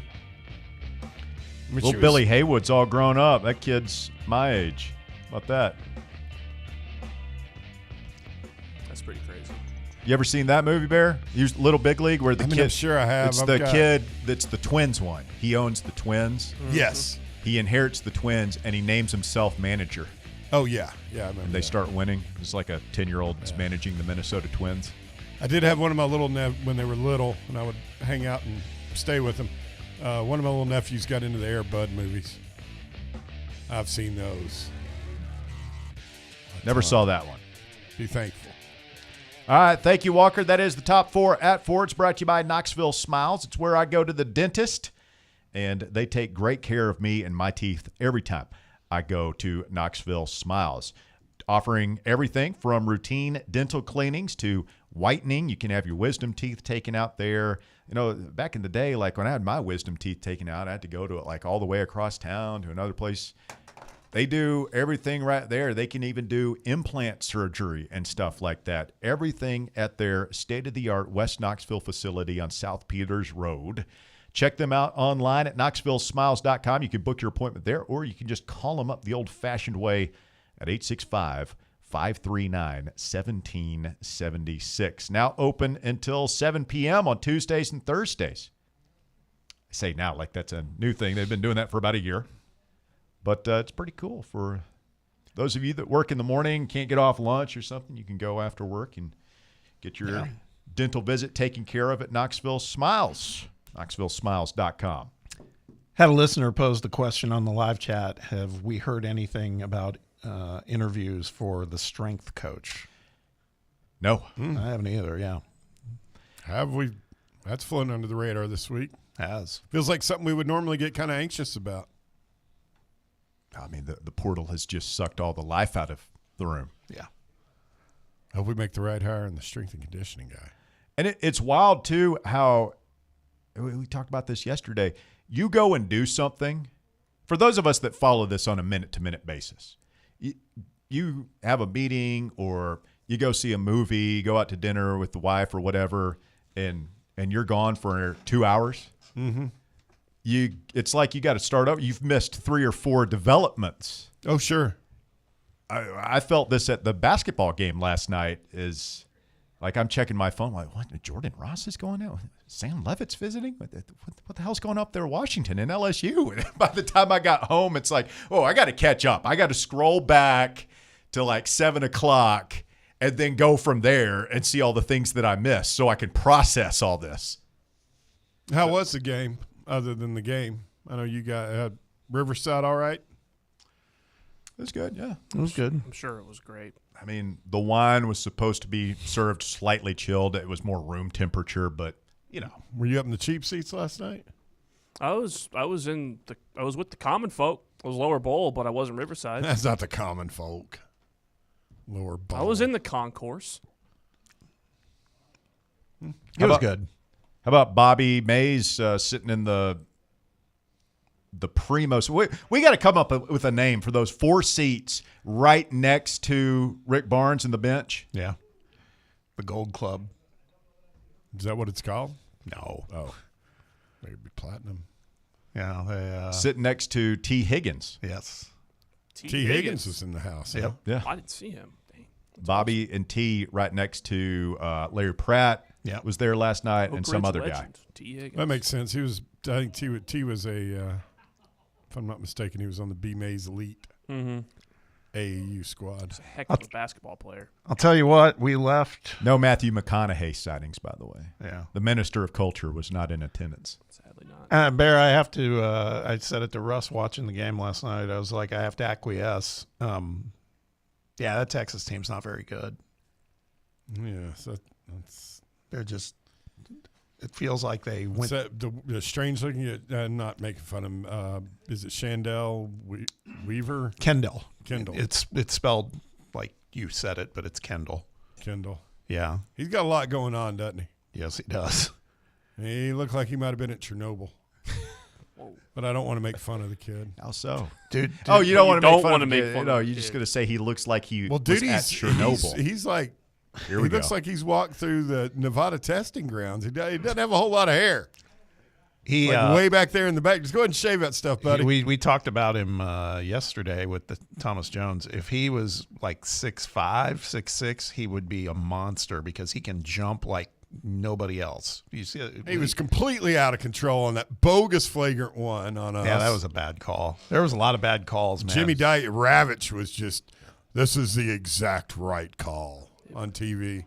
To be honest, it was the correct call. It was not. Correct? You thought so? Yeah. It was lame. I watched it on TV later, and Amari Evans, a flagrant foul.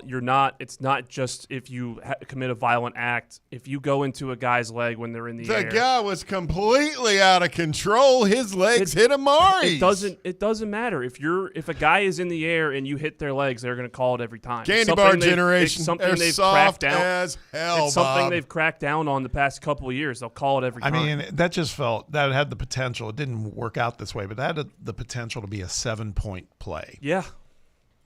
You think ugly dudes like that Weaver kid still get chicks on the basketball team and everything? It never stopped me.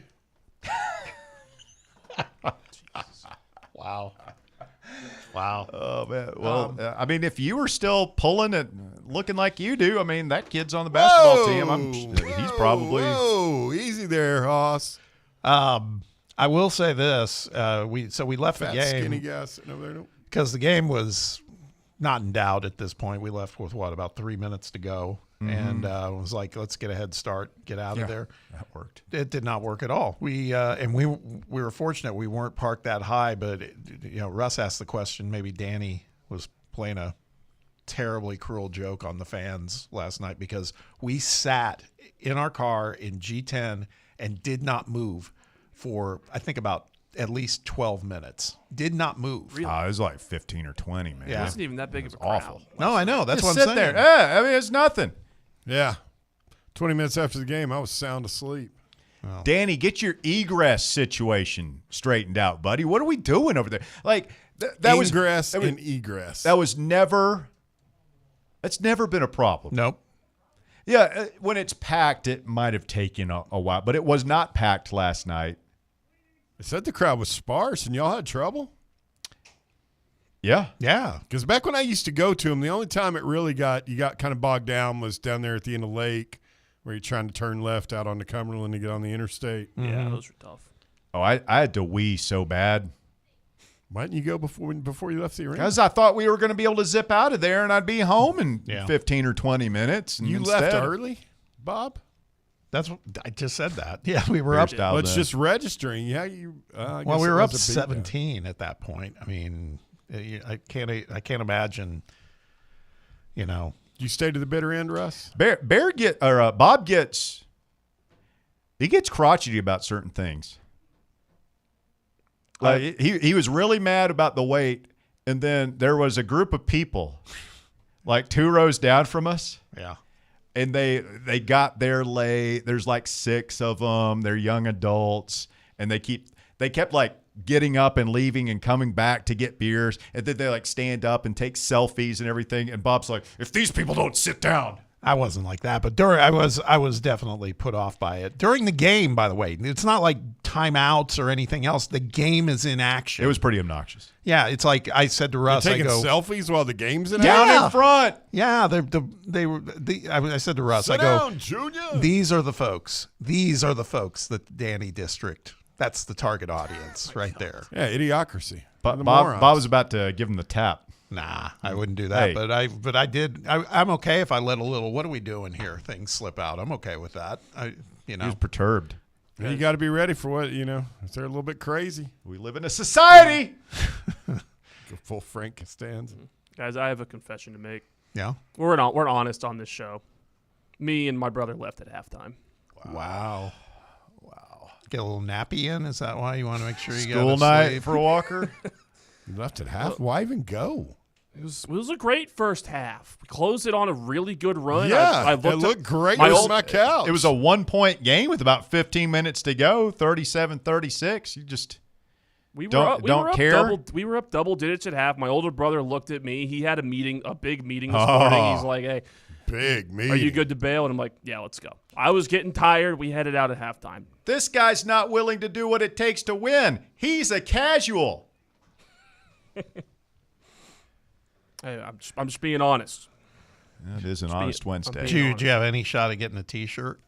No, I was gonna. Russ, what did you think of Sterling Pearl's performance last night? Did you think it was too loud? No, but there wasn't as much Sterl. He only came out once or twice. Yeah, he was curtailed a little. It doesn't surprise me. Maybe the drive has started. Yeah. Hurt his feelings. I mean, Baskerville has pull in this town. It's true. He there was less of him, and that's all I'm asking. That's all. I mean, terrible. No, I mean, I'm not comfortable with you guys. Hey, I like you. I'd just like to see you a lot less.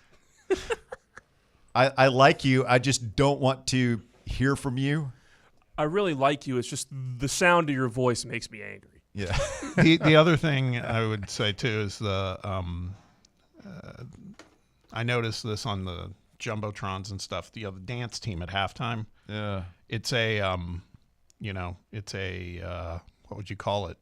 It's a dual gender dance team now, and they don't. We're opening this can. No, I'm what just. The hell's a dual gender dance team? There's a Bob? guy. There's on a the guy on the dance team. The dance team. Co-ed. No. Yeah, co-ed would be the right way to put it. There's Good. just These one guy. pom-pom girls we're talking about. Yeah, but that dude is the most athletic guy on the no, floor. that's what I'm saying. But the killed. camera shots on the big scoreboard, the jumbotron, you never saw him. So I'm just saying, I wonder if the cameramen were told, to try to avoid that. Maybe to not show the male dance team leader. I don't think he's a leader. Oh, He's a really good dancer. I think he was on the team last year, wasn't Has he? he got some Or is moves, this first Bob? year? What do you think? What's that? Has he got moves? He was the best dancer he's on the floor. athletic for sure. Really?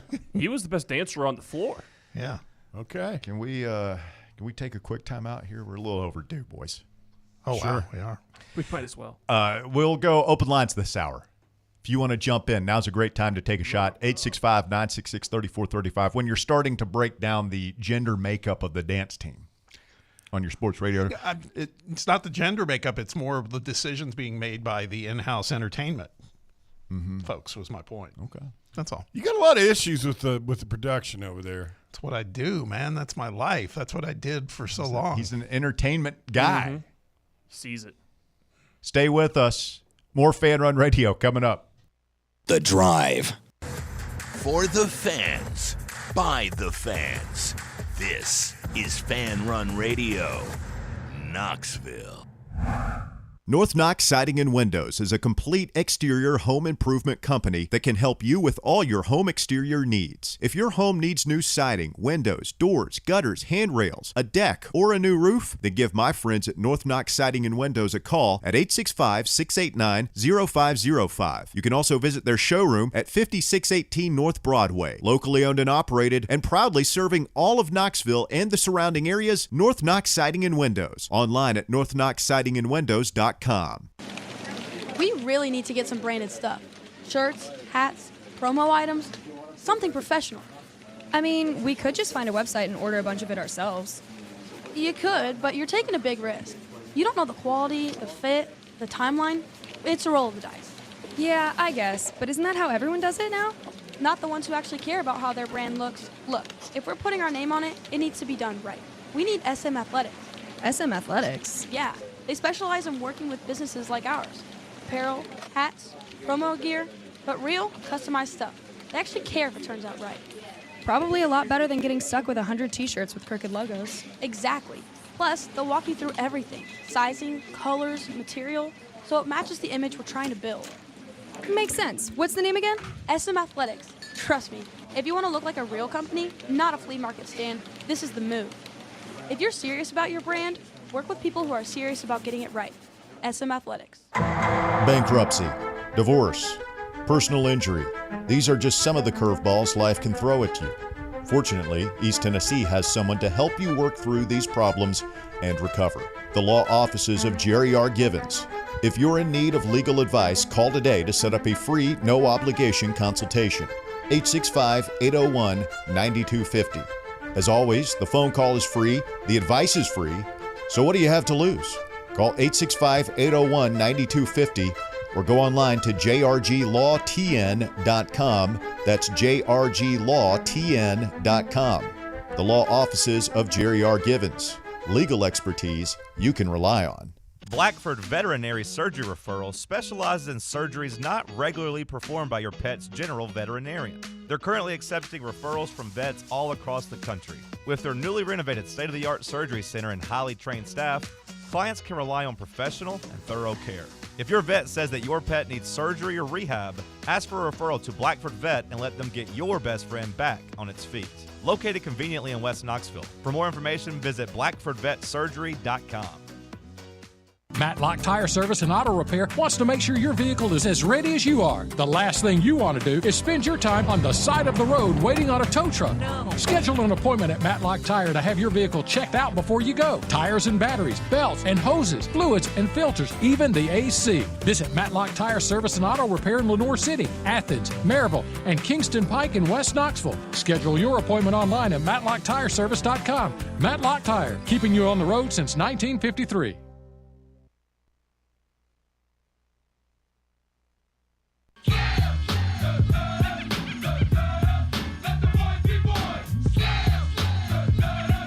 Back here on the drive, Fan Run Radio. A couple of notes from the portal here.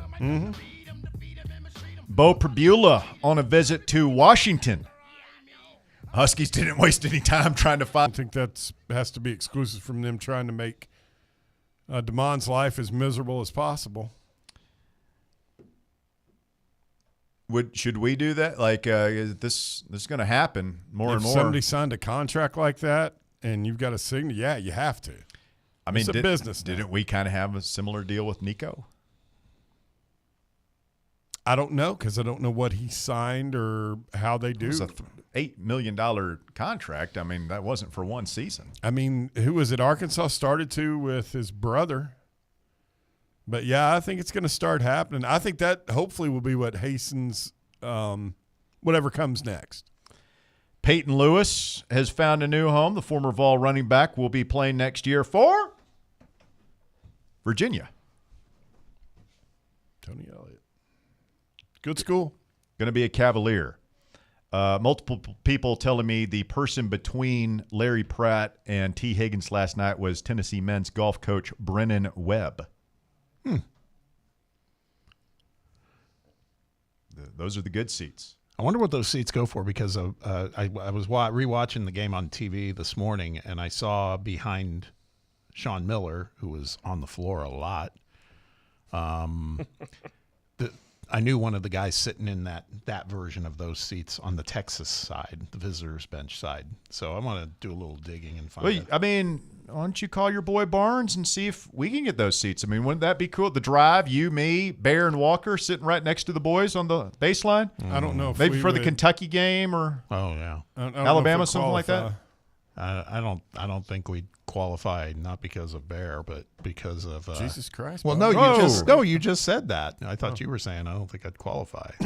That's all. No, us. I don't think about qualification. I mean, somebody has those tickets. I don't think Bobby and T are paying for those. I don't think anybody. They're not paid for. Larry Pratt. Those are Larry Pratt seats. Big Jim was in them one game. But there's a common thread there. Is my point. That's a lot of money. I don't think we're well heeled enough to get to those seats. Not with that attitude, we're not. Okay. I don't know. You planning on buying a top 5? I'm not buying nothing. I'm just trying to parlay our good, close relationship with Coach Barnes into some primo seats for just a game. I don't feel like I'm asking too much. I feel like if it's not Mr. Pratt or Mr. Haslam, that they're going to want people in the seats. Let's be honest. You're not going anyway. If we were sitting in those seats, hell yeah, I would. You would go, like, knowing that you're going to be on TV all night, that Barnes is going to be looking on you. I don't care. You don't care. Dude, I'm on TV every afternoon now with you. I know it's not the same thing. It's a lot bigger deal, but yeah, you're going to be on ESPN. As you've been pointing out to me lately, apparently people listen to us talk. And, yeah, hell yeah. Well, I wouldn't pass up a chance to sit David courtside. On the X Machine says UT Police has screwed up the G10 garage, created a problem that didn't exist with over-supervision. Over-supervision? They have a lot of attendants getting in and out of G10. In football and surely they're hearing these complaints, right? Because we hear it from a ton of people, and when you get stuck in it, it really sucks. It was horrible, just because it was the least expected traffic jam I would have ever imagined. To me, really. this goes above Danny. Surely Dondi or Randy Boyd is hearing this, and you talk about politically connected, the mayor, whoever you got to get on the line. It's like, hey, we're doing something right now that is inconveniencing everyone. Yeah. Everyone. And it has never been a problem before. So here's what we're going to do. We're going to stop doing what we're doing and go back to doing the thing that we used to do that never caused a problem before. Just imagine how awesome this is going to be once they start to dismantle G10. Well, I had several contacts from alert listeners who were listening to us yesterday who are in the know with some of the various parties that are working on the entertainment district. Yes. Which was such a hot topic of conversation after Danny White's tweet yesterday, who said, I've heard that's not a 100% done deal. Oh, yeah, it's happening. Okay. Now, that's what Danny White's acting like on Twitter, and it might end up happening, but there's a lot of more I's that have to be dotted, T's that have to be crossed before that project officially gets off the ground, and it's not, as I'm told, it's not 100% that it's going to happen. Well, we can hope. By the way, he kept at it last night on social media. It felt like a little bit of damage control, didn't it? Yeah. After the initial thing, it was like, hey, let's soften the blow, communicate a little bit, show that I'm. Yeah. Hey, real quick, before we get to the phone, somebody on the text box, wrote, do Russell and Bob cheer at the basketball games, or do they just golf clap with the high society people? That wasn't me who sent that, but I felt like I was more boisterous than you. I felt like I'm boisterous. I'll cheer and stuff. I'm kind of locked into. You were pretty game. subdued. Yeah. Do you act like you act here? Well, Who, me? When you're watching the game? Who are you talking to? Russ. He'll become completely unhinged when it comes to watching. I mean, I'm sports. at a game. I yell. I mean, I clap, and when the refs were out of their minds like they were last night, I got vocal about that. I mean, that's terrible. The most vocal Bob was when those people in front of us stood up to start taking those selfies. I thought he was about to say something. Yeah. Bob, how long does a person have to stand up in front of you before you get annoyed? Well, I mean, it depends on the ebbs and flows of the game. By the way, if the game is like a banger and you're standing, everybody's standing, I'll be standing. This was more like, somebody's bringing the ball up. We're like 90 seconds into the game, and they're like, hey, let's get some selfies. Bob also got mildly perturbed when the lines finally did start moving. Like, he let a guy in front. Yeah. Because that's what you do. It's not, this is a society, there are rules. But then that guy started letting other people in front of him, and Bob's like, come on, dude. Yeah. It was like freaking Gandhi all of a sudden, letting Should have kept that guy behind. That's the mental arithmetic, everything has going on in my brain. I'm like, nah, you look like you're going to. Yeah, he let one. I let one in. That's what you should do. Supposed to go 1 for 1. Yeah. Well, this guy then decided, hey, man, come on in. You all come in. I'm Father Flanagan. I'm going to let you all in. And I just want to get home, man. I'm tired. Not me and Blake. We were out of there in under a minute. Somebody just wrote. I don't understand you why left you right went. after tip-off. on the live chat, Gecko Master 25X says Bob would hate being behind me in Neyland. Oh, that's maybe that means seating. Maybe he's standing and he's stand up. Yeah, I don't care about that. If it's about the game, that's fine. It's not. These were people doing the whole, hey, check us out. Taking selfies for the gram. Exactly. That's all. Instagram, Russ. Is that like Tic Tac or something like that? Tic-tac. Let's get Jamie in here next. Jamie, you're on the drive. It's Fan Run Radio. What's up, fellas? Hey. So I guess it wasn't 6 short months ago. We were riding high with the best baseball coach and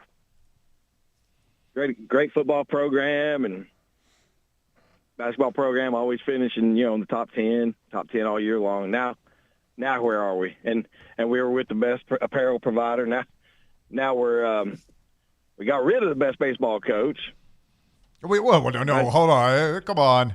We didn't get rid of the best baseball coach. No, you're right. He left. Let's be fair. Could a competent athletic director have kept Tony V?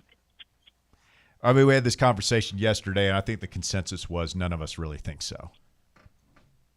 Well, I mean, he said that he hadn't made his decision up until the day the day he took off.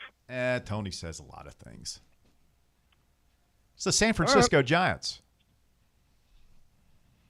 But your point that we lost an icon, whether he went voluntarily or was pushed or whatever. I tend to believe that about most guys, but I mean that guy was a king here, dude, and I mean surely he understands that, and he seemed like somebody who absolutely, appreciated that and just absolutely loved it and ate it up, and he ain't gonna be no king in San Francisco. So I still think that a good AD says, all right, man, you're the only guy here with hardware, whatever you want, whatever you need. But I just and y'all said something in the first hour that kind of got my dude. Please tell me y'all were joking. We didn't pay Legend Bay any money to come here and not play it down, did we?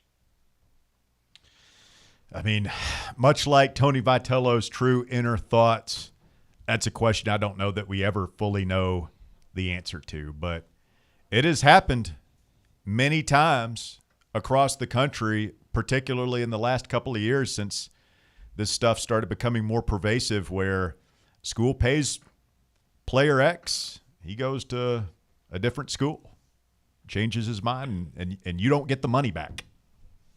I just don't understand, given not making somebody sign something that says that you'll be, this is yours. He did. He signed a national letter of intent with Tennessee. Yeah, unless you take off on me before January. That's the big part of the contract. I'd like to see some of these bean counters. Don't forget that on the way out the door. I mean, we just paid Ricky Gibson for nothing. And I don't understand why Jordan Ross is leaving. I mean, was he not slated to be a big time contributor? Probably next asked year? for too much money. You would think so. I mean, he asked for a bunch of money last year. He's a guy that you always heard about behind the scenes as like potential flight risk.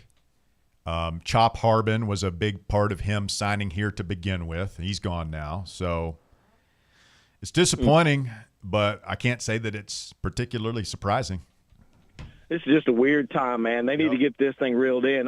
This cannot sustain itself. We're, like we've had this call before us, but it was 2 short years ago, $2 million for an elite quarterback was unheard of. Now it's 4 and 5. I mean, where are we going to be in 3 years? 10, 12? I mean, this just is not going to sustain itself. Even billionaire oil money. I just can't see schools that have traditionally been on top of everything setting back and conceding this league to Texas Tech and SMU and A&M and just teams that whatever that recording used to play. Certainly not. But yeah, I'm not I can't wrap my head around. I can't wrap my head around what's going on right now, and it just seems like another. It's coming back to bite us in the butt again. Our head coach is really, really good at offense and sucks at everything else. And we're getting rid of guys, that we weren't going to contribute anyway, but we certainly aren't signing anybody. But here's where I stand on the quarterback situation. If you can't get some of the guys that were, that we know that we have targeted and identified as quarterbacks that can do what we want them to do to get where we want to be, then here's what you do. You bite the bullet and you go ahead and play, I don't know, the 4-star that you signed 2 years ago, and you let the 5-star new on campus be his backup, and let's go out and get the defense, to try to help him out like we did year before last with Nico. And because it seems like that's the route we're going to end up going to anyway, whether we want to or not. And you better hope you get 9 wins out of it, or we'll be looking for another coach. What's your thoughts?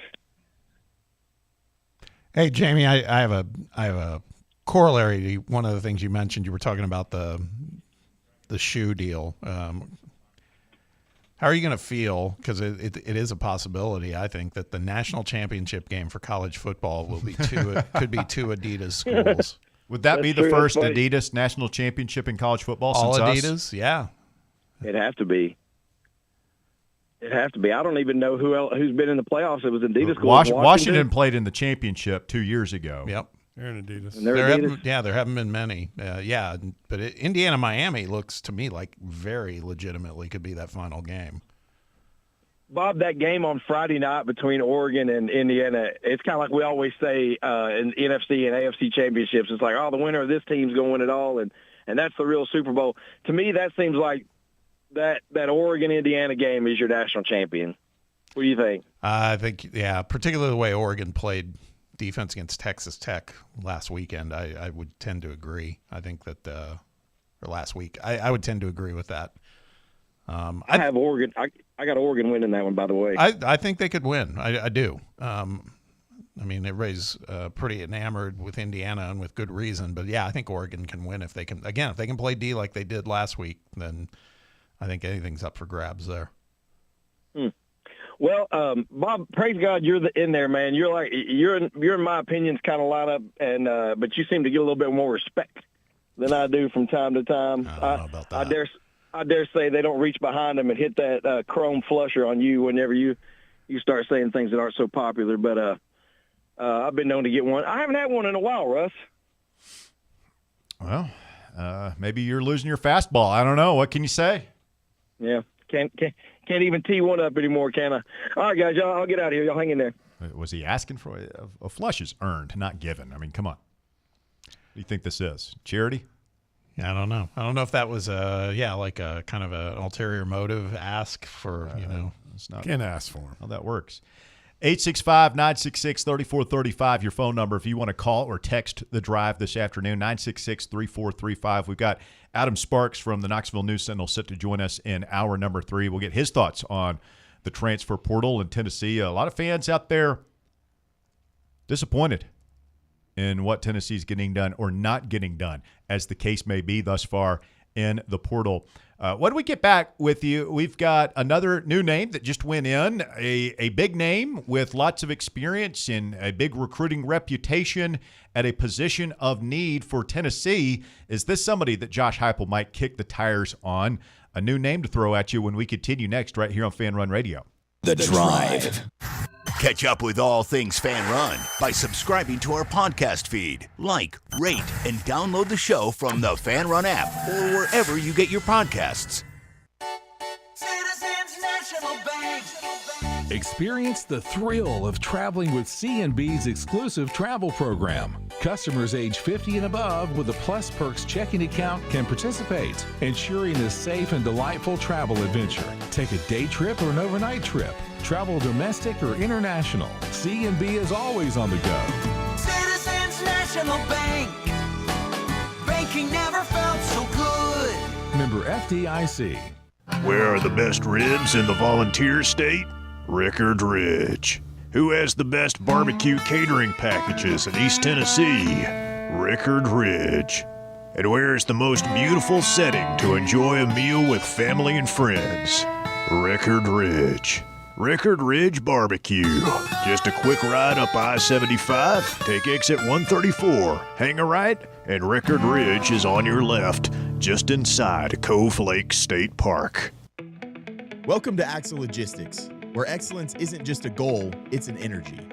As a leading third-party logistics company, Axle is powered by an award-winning culture built on a work hard, play hard mentality. Here, the drive for success is contagious and hard work never goes unnoticed. Whether you're just starting out or looking to level up, Axle Logistics is the place to launch your career. Join us and take your ambition to the stars. To learn more, visit axlelogistics.com. Hey, it's Russell Smith here for ECR Total Landscapes. I had the ECR crew out to my house last year to remove multiple trees on my property, and I couldn't be more satisfied with the work they did. Not only did they cut down several trees that were too close to my house, they also grinded the stumps and cleaned up the work site, leaving my yard looking better than before. Take it from me. If you've got a dangerous, overgrown, or storm-damaged tree that's threatening your home, your car, or your family, don't risk it. Do what I did. Call ECR Total Landscapes for a free estimate. Tell them Fan Run Radio sent you. 865-384-2012. That's 865-384-2012. Your local tree cutting experts. These guys get the job done. Check out their website, ECRTotalLandscapes.com. Are you ready to show off that confident, radiant smile you've always dreamed of?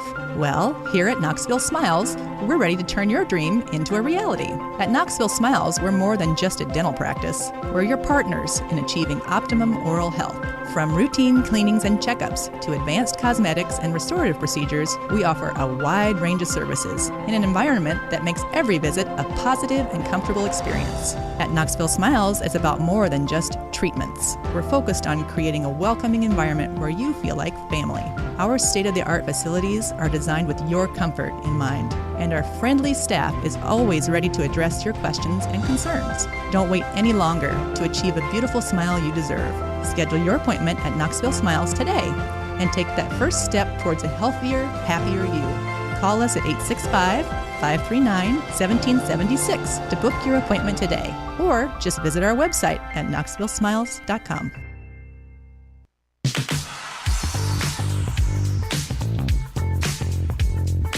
Fan Run Radio, The Drive continues, Wednesday afternoon edition of the show. Final segment of hour number 2. And talk about the portal today. Another name going in again. Names keep going in. We had one big one go in last night in Jordan Ross. Georgia has a big one go in today. Really? Jonel Aguero. He's a guy who started for parts of 2 seasons, 13 games this season, made 12 starts for the Bulldogs, had an interception against us, and has started a bunch of games. Made 5 starts in 2024, 12 starts, so 17 SEC starts. He's appeared in 24 SEC games in the past 2 seasons, also played in 2023, so he's got 1 season to play. A former 5-star recruit, guy who plays safety. He's a defensive back. I mean, this is somebody that you want to get on the phone, right? Yeah.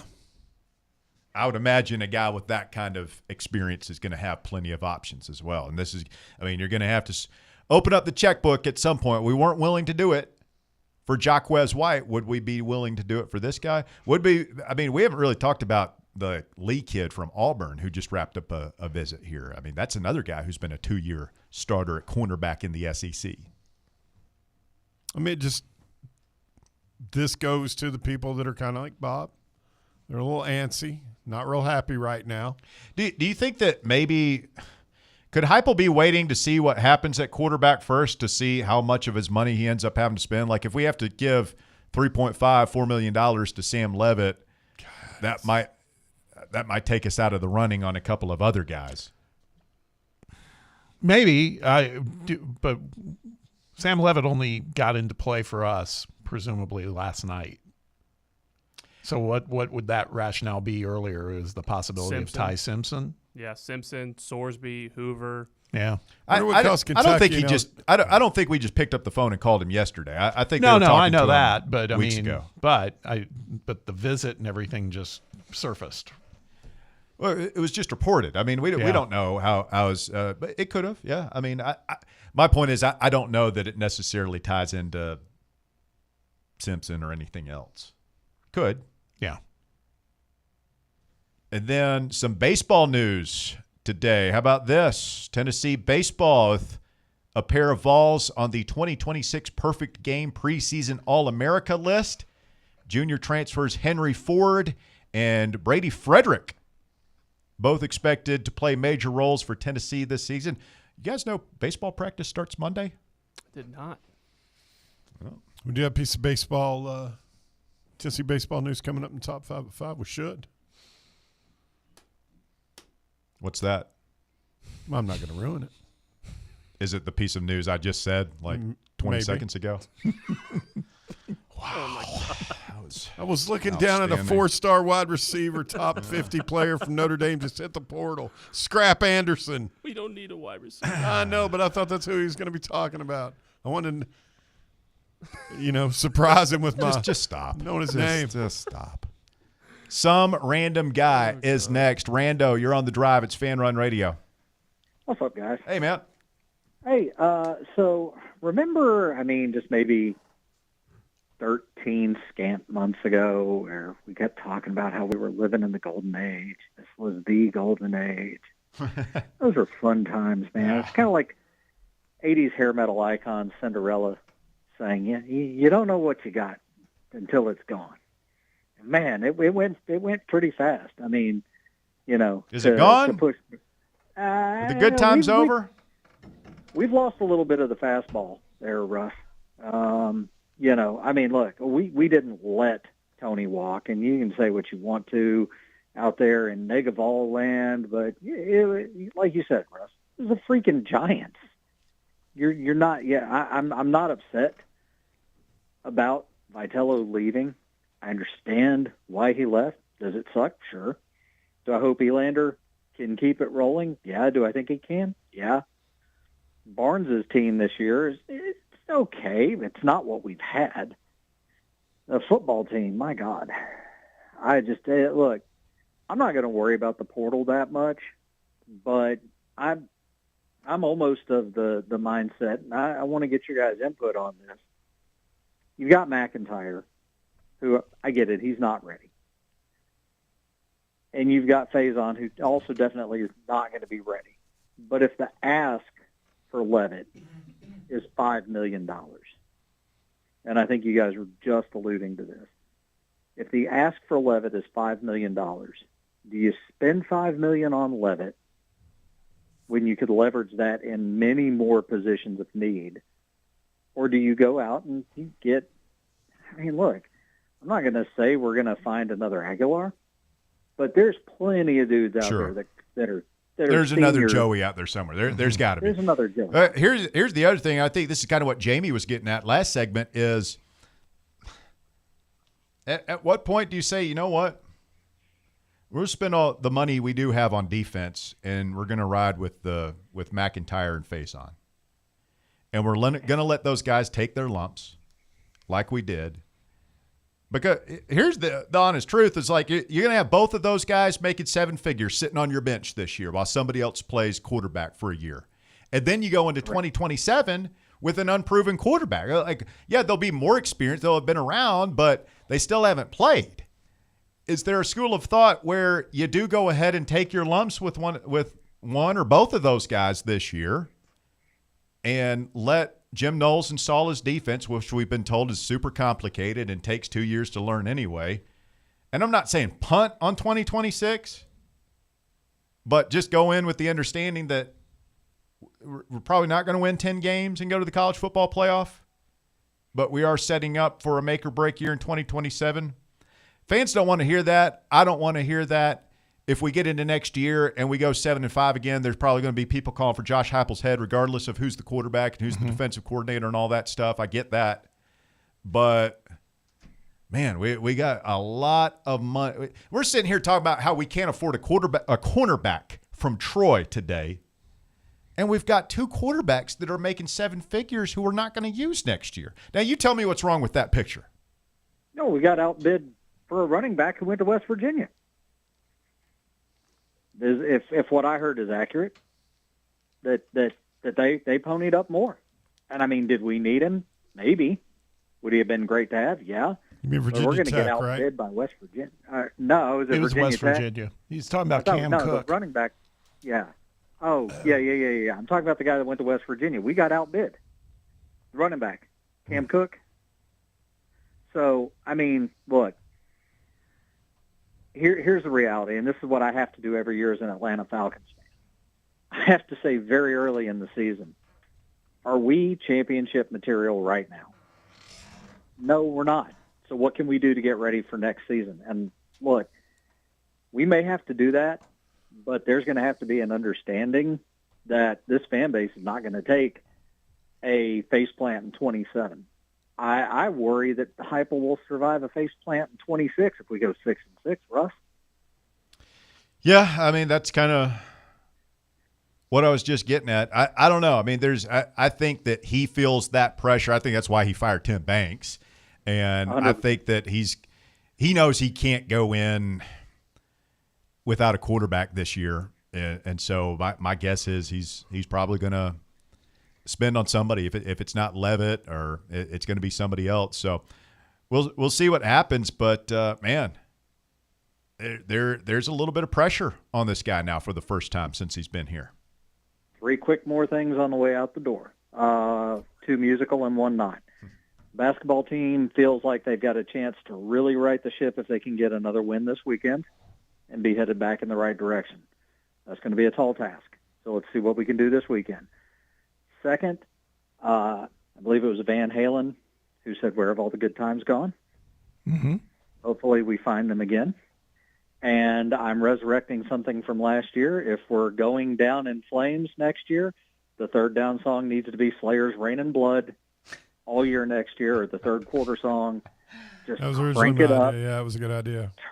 Turn the red lights up and just scare the crap out of everybody in the stadium with Slayer cranking at 110 decibels through Neil. That's a great idea, Rando. Thanks a lot. All right, that's going to do it for hour number 2 of The Drive. Hour number 3 coming up. Stay with us.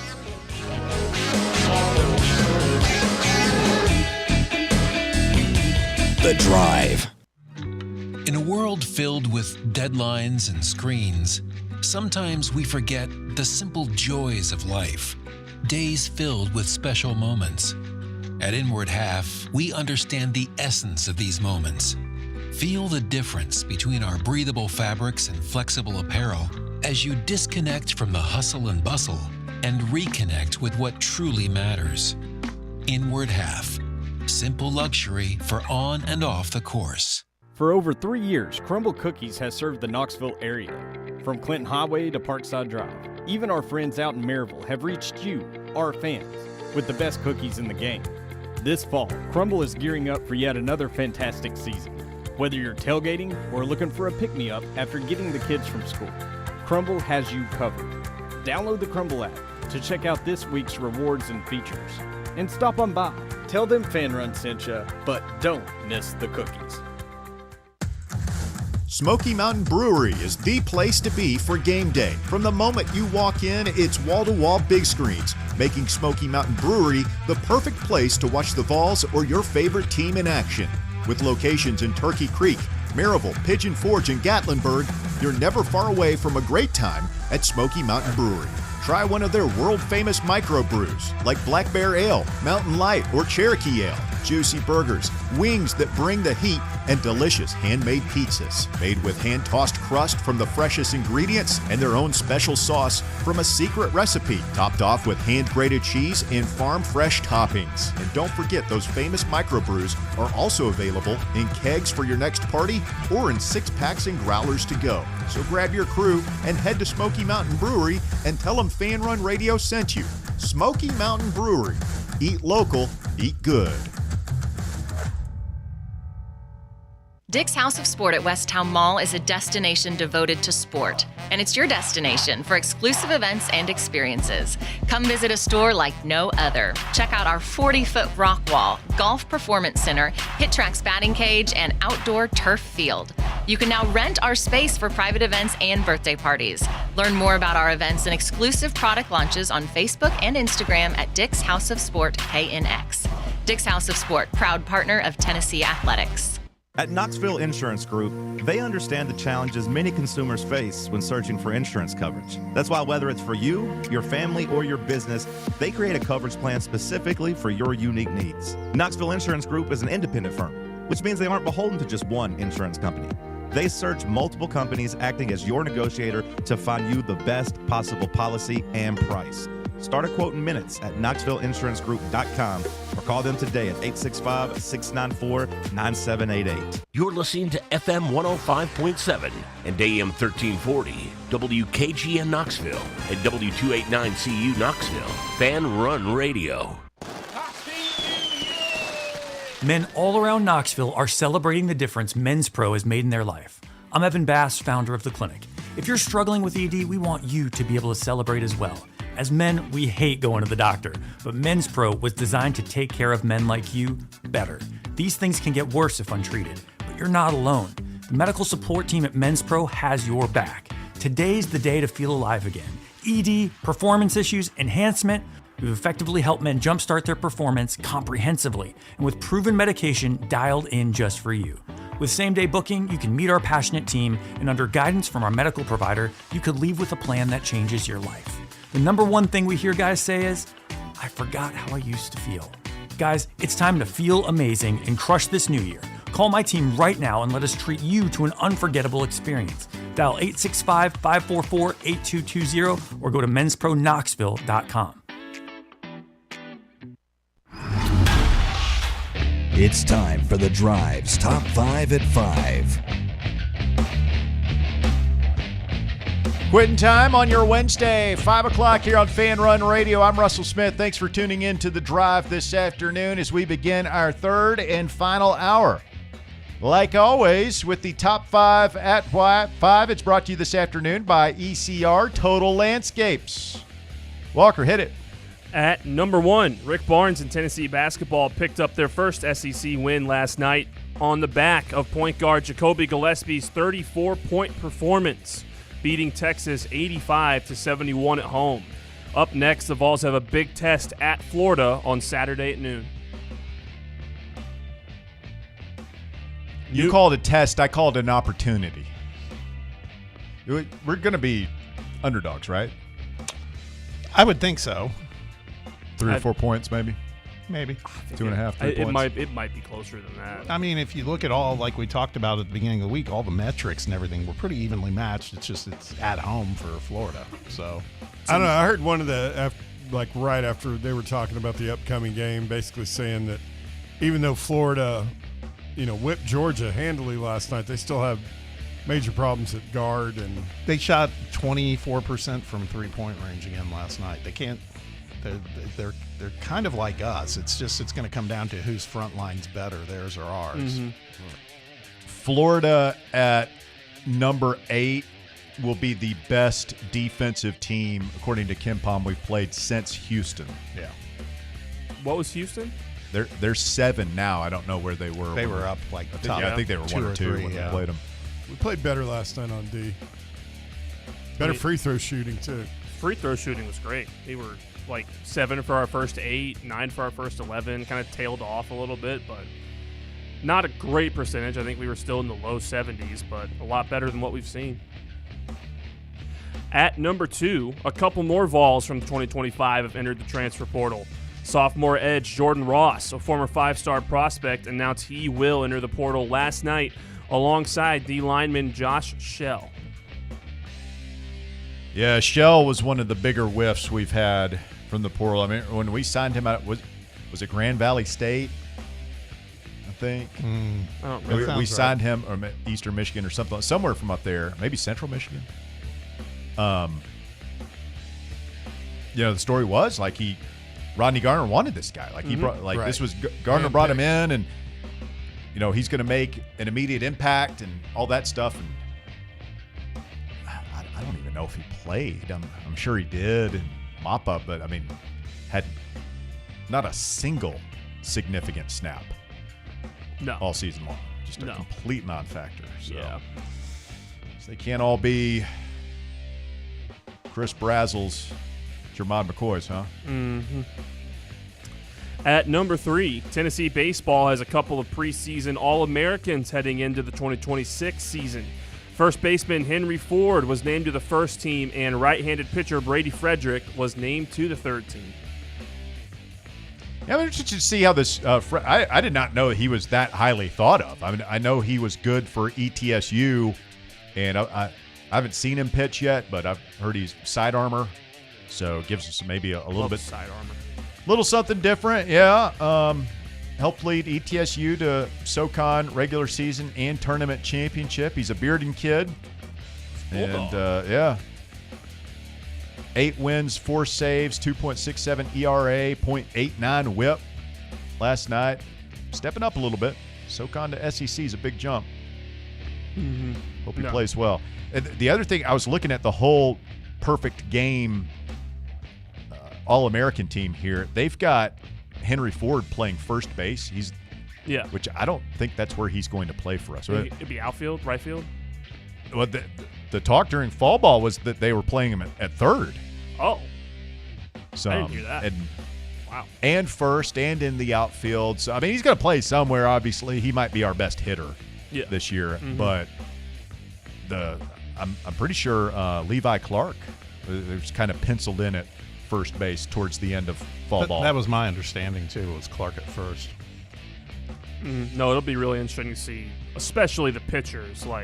Especially since we lost Seibert last week, we don't really know how good that pitching staff is going to be. So, some other familiar names here on the perfect game All-American team. They've got Chris Rembert from Auburn at second base. Ace Reese from Mississippi State at third base. That's a good baseball name. Mm-hmm. Justin LeBron from Alabama, just listed as an infielder here, but we all know he's a shortstop. Yeah. Derek Curiel from LSU. Well, he was good as a freshman last year. Terrorized us, man. Yes, he did. Texas's Dylan Volantis is a second-team guy here, and then Florida's Liam Peterson, junior pitcher, is on this team as well. Wasn't Volantis the closer for them? I believe so. He was nasty. At number 4, there's more good college basketball on tonight in the SEC and elsewhere. Number 13, Alabama travels to number 11, Vanderbilt, and number 15, Arkansas takes on Ole Miss on the road at 9 p.m. Before those games, number 3, Iowa State plays at Baylor at 8 p.m. Who you got in Vandy, Alabama, Bob? Well, you heard Shump say it, and I heard it too, that Oates, he threw down yesterday saying, haven't played nobody. Yeah, they're good. They just haven't played anybody. It's a hell of a thing to say right before the game. On the road, as a matter of fact. Was he trying to make another point and it just came off like that? Or he can be kind of tone deaf that way. Could be. I mean, what do you think the line is in that? I don't know. You have it in front of you? Yeah, I guess. Vandy minus 2.5. Close. Is it 1.5? 3.5. 3.5. Other way. They're giving Vandy. I guess that's about a pick. A lot of respect. That's about a pick 'em if it was on a neutral site. So that's a lot of respect for Vanderbilt's basketball court. Kentucky, a 12.5-point favorite tonight at home against Mizzou. Mizzou, who just beat Florida. Yeah. Huh. See how they end up. That's one of the. I have to put in a call to the desert, but I feel like that's what the Sheik would say. If it don't make sense, it's got to make dollars. It's true. Bet on the Wildcats tonight. Mm-hmm. And at number 5, police in Thailand recently arrested a 38-year-old fortune teller after he stole a woman's smartphone while she was praying at a temple just so he could confirm his own prediction. The victim reportedly took pity on a shabbily dressed fortune teller, offering his services outside the temple, and stopped to learn her fortunes in the new year.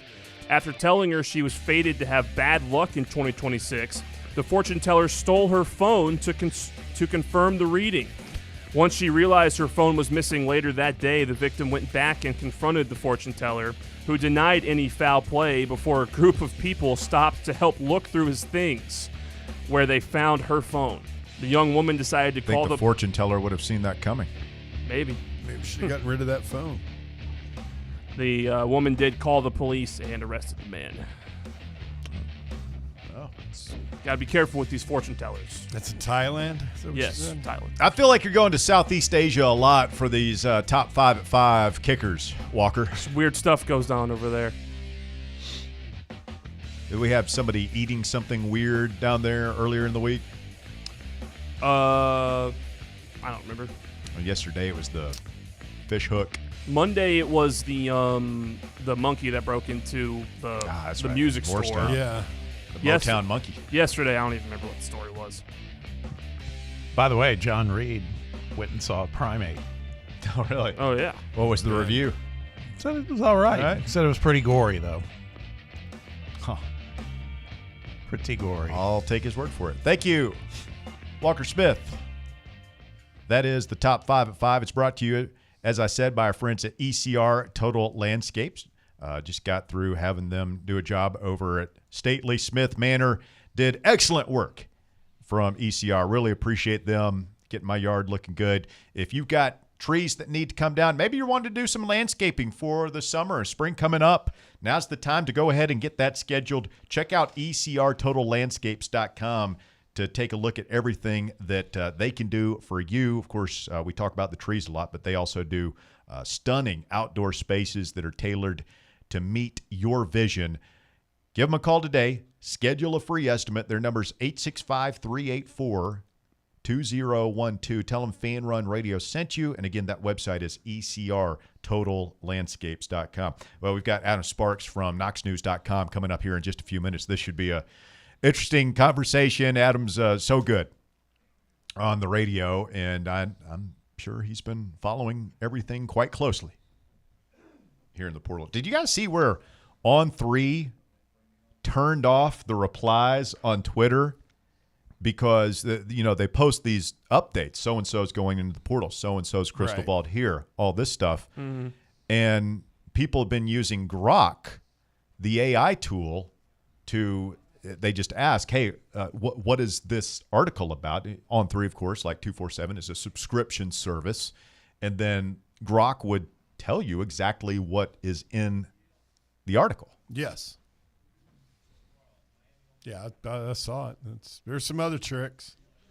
Supposedly the redacted stuff from the way they redacted it, the Epstein files, that there was some trick you could do once they were loaded into your computer that would take away the redacting.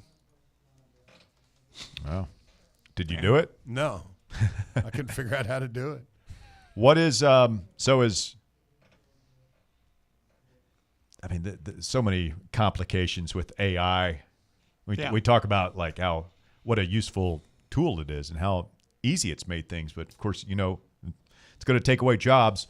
And then like how do you manage this if you're Elon and the team at X? Because people will always say, where has quality journalism gone? Yeah. And then they don't want to pay for On3 or knoxnews.com or wherever they want to get their news, that they are upset is not as high quality as it used to be. Yeah, I saw what Shannon Terry posted, which I would tend to agree with him too. It's like he's trying to build something, and the model, he was like, people were critical of our model first being put behind a paywall, but he goes, this day and age, most newspapers are now behind a paywall.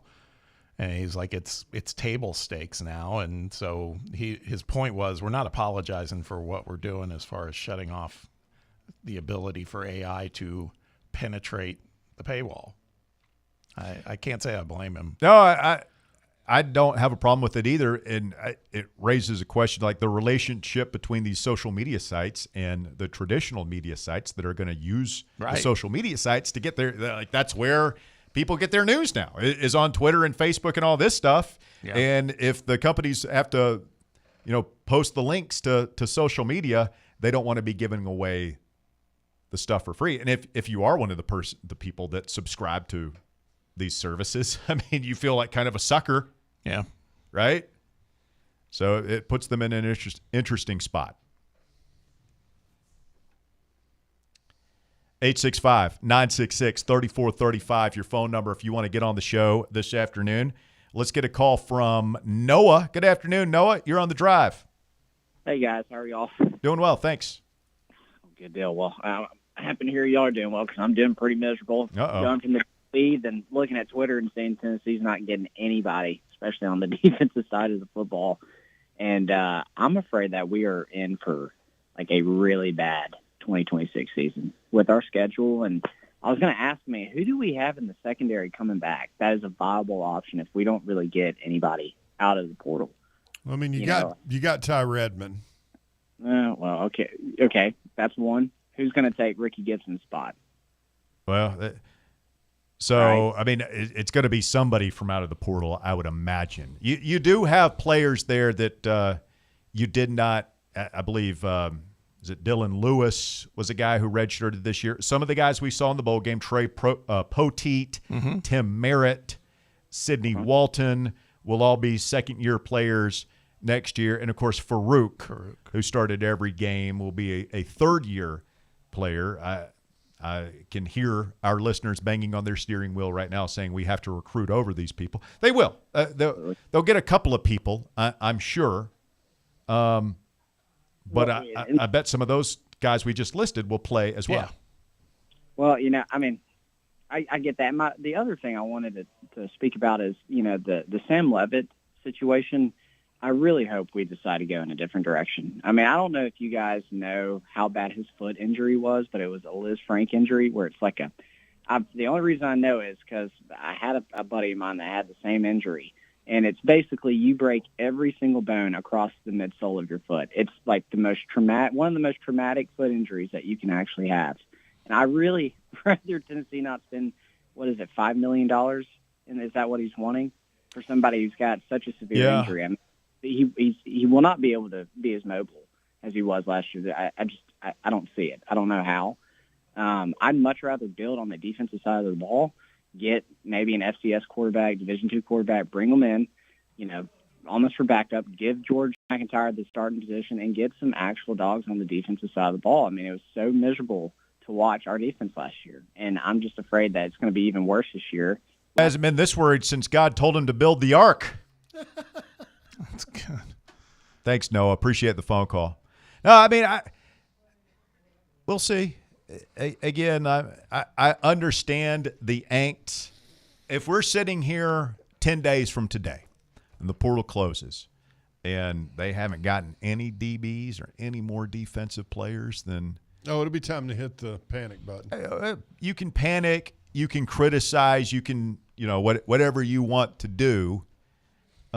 Maybe I'm naive. Maybe I'm just not seeing it right now, but I think we're going to get a decent haul, dozen or so decent players. I do see some chatter where Chaz Coleman, a lot of people are saying that maybe LSU is going to be the pick there. Oh, God, really? I mean, again, I put him in the Ty Simpson thing where it's like, nice, you want to dream, but I never really thought. Now, I thought he would go to Ohio State, but LSU would be a little bit, that would be disappointing. A little bit of a smack in the face. Who would you rather overpay for, him or Sam Levitt? Him. I don't really want to overpay for any of them. It's the needle you have to. Well, we're out of edge rushers now. I mean, the kid from Miami of Ohio commits to Texas Tech. By the way, isn't it interesting how for years now we have speculated, Texas oil money. Texas oil money. Can't compete with that. But it was always in relation to Texas and Texas A&M. That's Texas Tech. It feels like Texas Tech is going to trump all of them. Yeah, I'm surprised SMU's not done more than they have. Stay with us. We got Adam Sparks from KnoxNews.com coming up next right here on Fan Run Radio. Back with more after this. The Drive. Streaming worldwide at fanrunradio.com and on the free Fan Run app. This is Big Orange Country's sports talk radio superstation. Fan Run Radio, Knoxville. What if I told you could pay off your home in an average of 7 years without making more money or spending a dime less, simply by changing how your mortgage is structured? Sounds impossible? Let me show you how it works. I'm Chris Burleson with University Lending Group, helping families across the U.S. save thousands in interest and own their home years sooner. Don't believe me? Give me a call at 865-388-7634 or visit smartloantn.com to learn more. NMLS number 332941. Are you a federal employee facing workplace challenges like suspension or removal? Are you concerned about your security clearance with any federal agency? You know the Griffin Law Firm is your trusted ally in military legal matters. But did you know they also specialize in civilian federal employment law? If you're a federal employee facing workplace challenges like suspension or removal, if you're concerned about your security clearance with any federal agency, the DOE, FBI, FCC, or DOD. You might not know it, but you do have legal recourse. The Griffin Law Firm specializes in federal employment law, military law, and security defense law. VFL Marshall Griffin and his experienced team are ready to make your problem their problem, no matter which federal agency you work for. Don't face federal employment issues alone. Remember, remain silent, request counsel, call Griffin Law. 888-707-4282. Online at griffinlawdefense.com. Vol fans, reimagine your home at Broadway Carpets and Flooring for any remodeling or building needs. With a variety of carpets, rugs, hardwood, vinyl, and stone, Broadway has all the flooring and installation options you're looking for, including pet-resistant products like Pet Perfect Carpet from Shaw Floors. Visit their showroom in downtown Knoxville or the location in West Knoxville located on Kingston Pike near Pellissippi Parkway today. When a dangerous, overgrown, or storm-damaged tree is threatening your home, your car, or your family, don't risk it. Call ECR Total Landscapes, your local tree-cutting experts. From precision tree removal and trimming to emergency storm cleanup, ECR Total Landscapes has the equipment and the experience to get the job done safely and efficiently. Call today to set up your free estimate, 865-384-2012, or just go online to ecrtotallandscapes.com. Welcome to Axle Logistics, where excellence isn't just a goal, it's an energy. As a leading third-party logistics company, Axle is powered by an award-winning culture built on a work hard, play hard mentality. Here, the drive for success is contagious and hard work never goes unnoticed. Whether you're just starting out or looking to level up, Axle Logistics is the place to launch your career. Join us and take your ambition to the stars. To learn more, visit axlelogistics.com.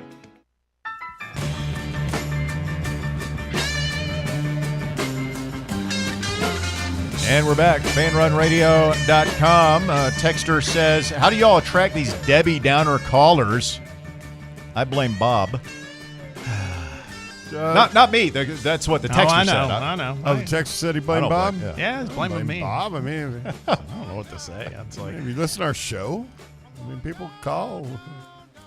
Bob bringing all the Debbie Downers. I think the negative energy predates me, but oh, what are you saying? I'm just saying it's a community effort. Let's put it that way. Team effort. Yeah. All right, let's bring in Adam Sparks from KnoxNews.com, your Knoxville News Sentinel, University of Tennessee football beat writer. Good afternoon, Adam. How are you, sir? Pretty good, guys. How are you guys doing? I mean, I'm all right. Tennessee fans don't seem to be handling the portal well so far. I guess the question is, in your opinion, are Tennessee's coaches handling the portal well? I think they're a little frustrated. I think this is one of those situations where I don't know if it's good or bad that Josh Heupel is so even-keeled. It can be good in that I don't think he's overreacting to this, being patient. This is how he usually is in the portal. But if it doesn't go well at the end, you could say, boy, you should have lost your mind in the middle of this, and there would have been some action. I've gone back and forth on this, and, the last couple of years around this point in the portal, now granted, we had 2 portal windows in the past. I only have 1 this year, so there's more urgency this year. But the last couple of years, about this point in the winter portal, I thought, oh man, Tennessee's losing a lot. They're not gaining enough. And then you get to the end of it, right around when school starts, and you put the losses on the left side of the page, you put the gains on the right side of the page, and it evens out well enough. I think it's harder right now because we're reacting to it as it happens. And I tweeted late last night, their losses and their gains, and it's 20 scholarship players they have lost and 2 that they've gained.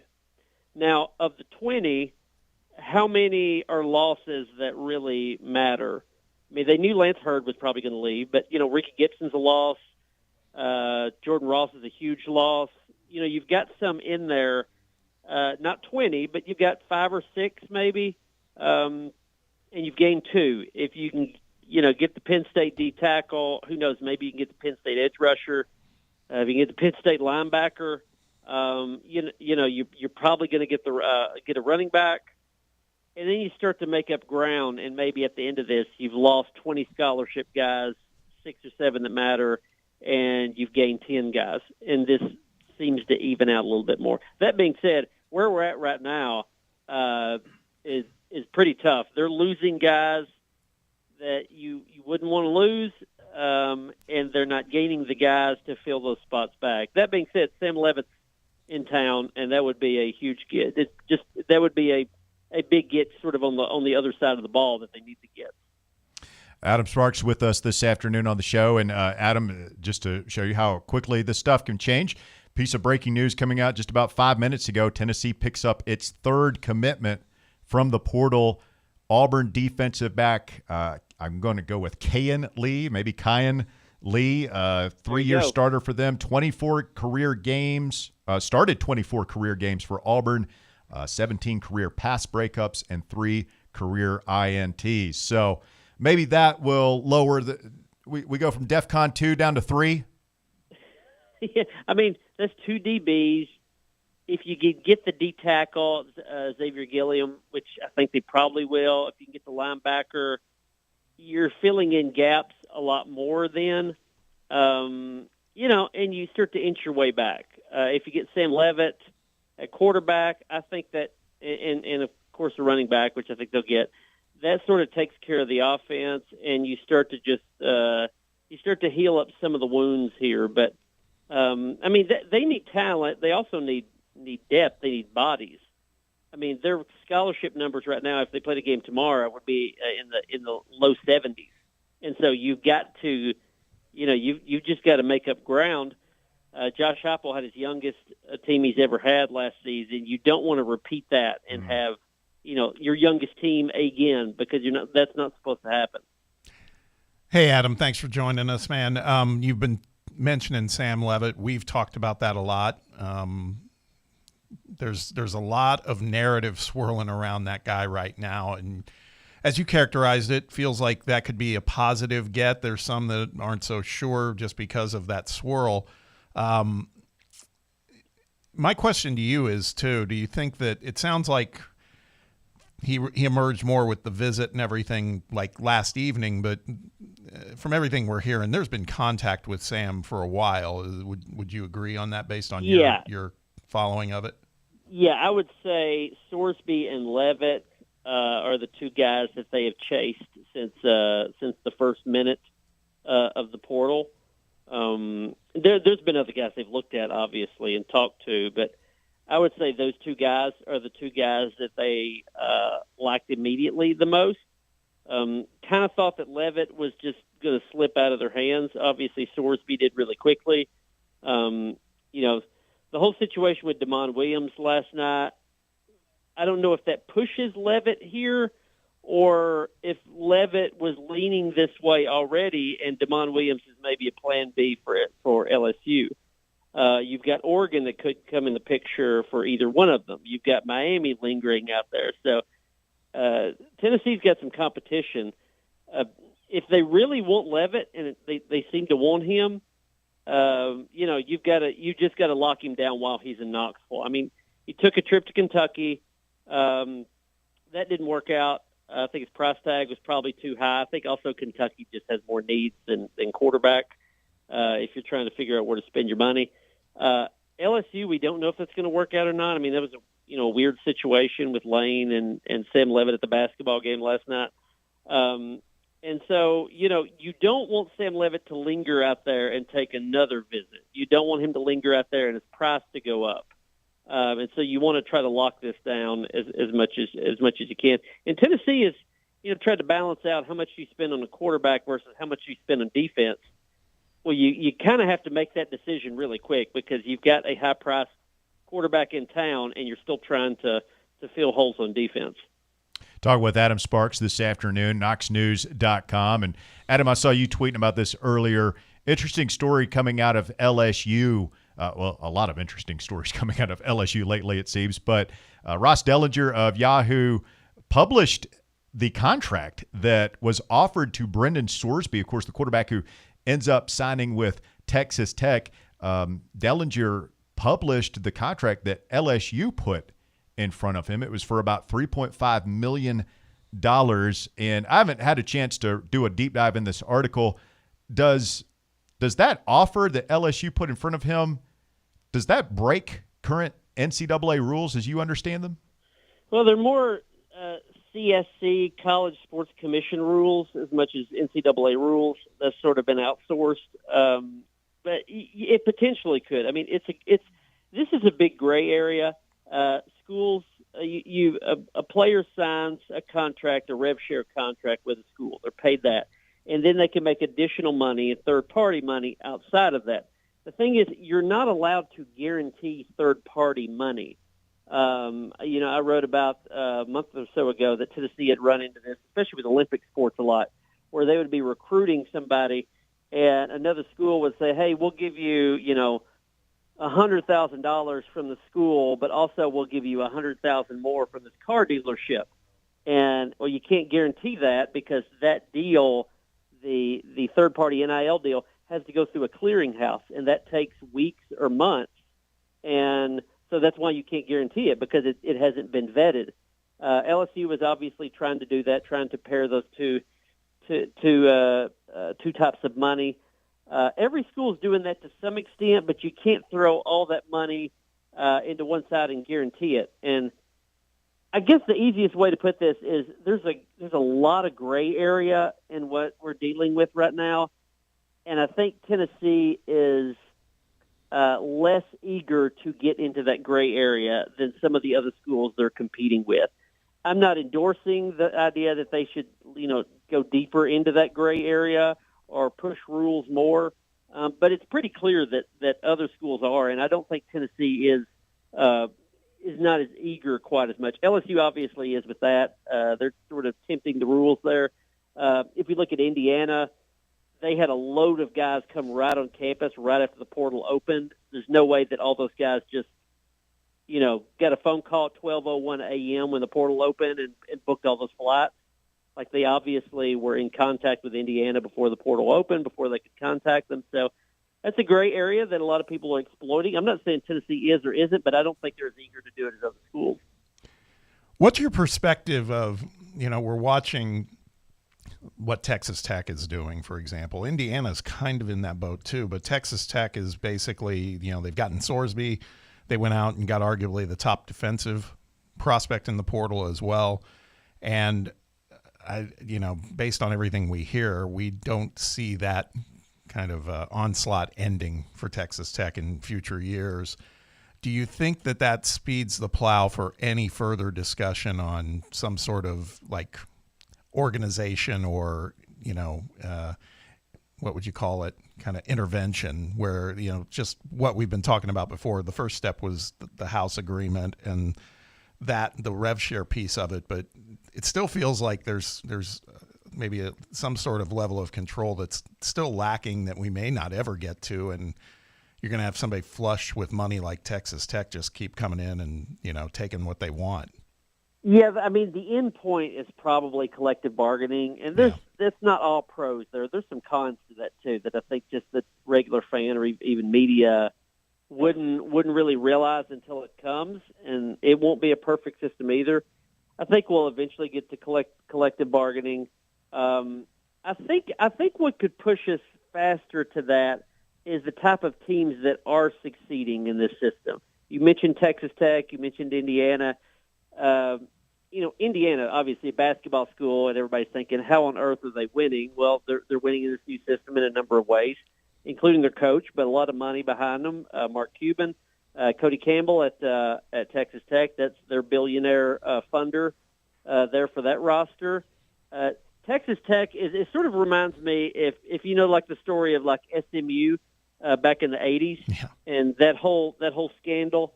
What really ticked people off was not that somebody was cheating in the way that SMU was. It's that it was SMU. It's that they weren't supposed to win. It was supposed to be Texas. It's supposed to be Texas A&M. Texas Tech is not supposed to be this good. It's sort of the thinking. And so that it could push us there quicker if this was Georgia, Alabama, and Michigan being the teams only that won in this way. then people would say, "Oh, there they go again. They're always going to win any system." The fact that it's Indiana and then it's Texas Tech, a little closer. Vandy had a whole lot of success in the state this year. That makes people more angry. Maybe that'll push us to change a little quicker. The same thought.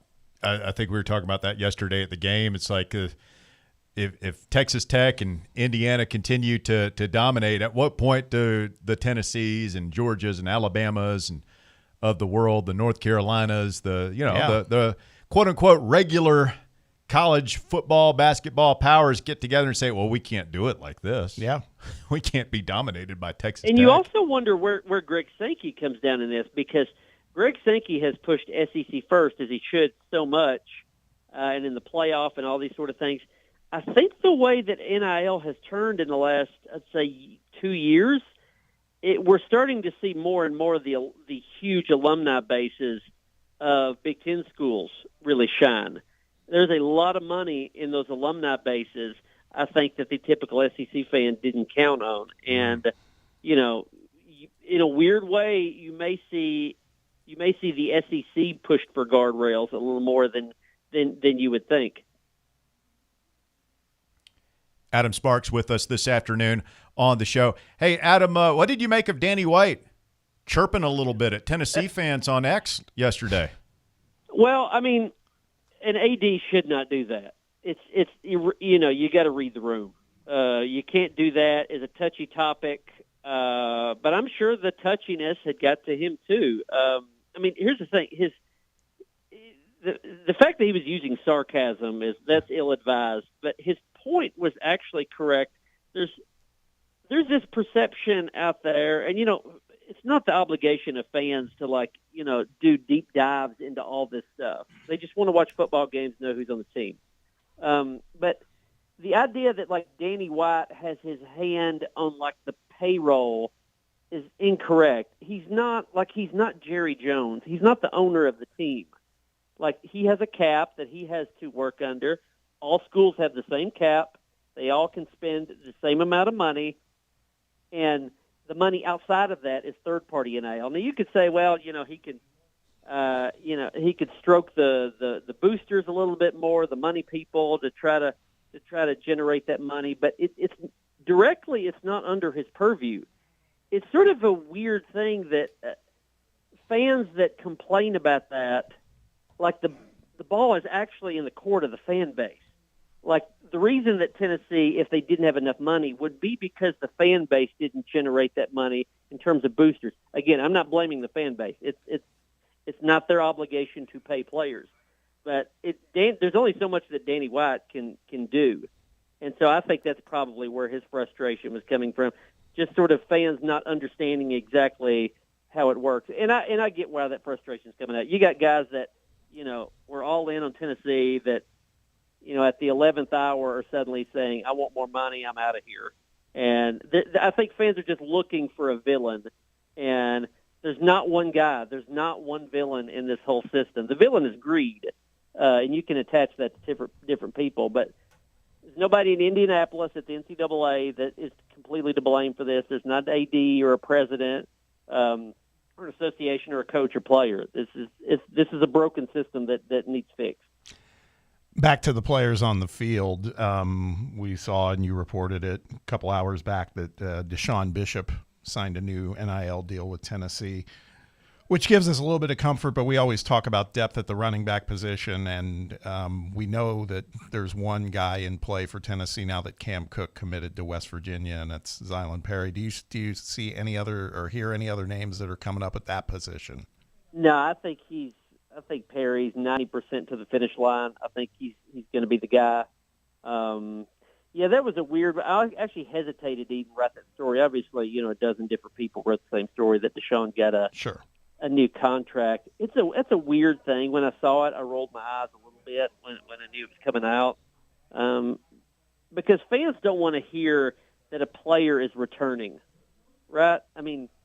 Now, Deshaun, to my knowledge, never really, flirted with the portal or anything. It's just, his year-end deal was done, and he was going to get a new deal, and, his agents or whoever wanted to put that out, that he is coming back, and that's a positive thing. But I don't think I'm going to write a bunch of retention stories. He's a local, so he's a local. He was a walk-on a year ago, so people care. It's good that he's getting paid in that way. He earned it.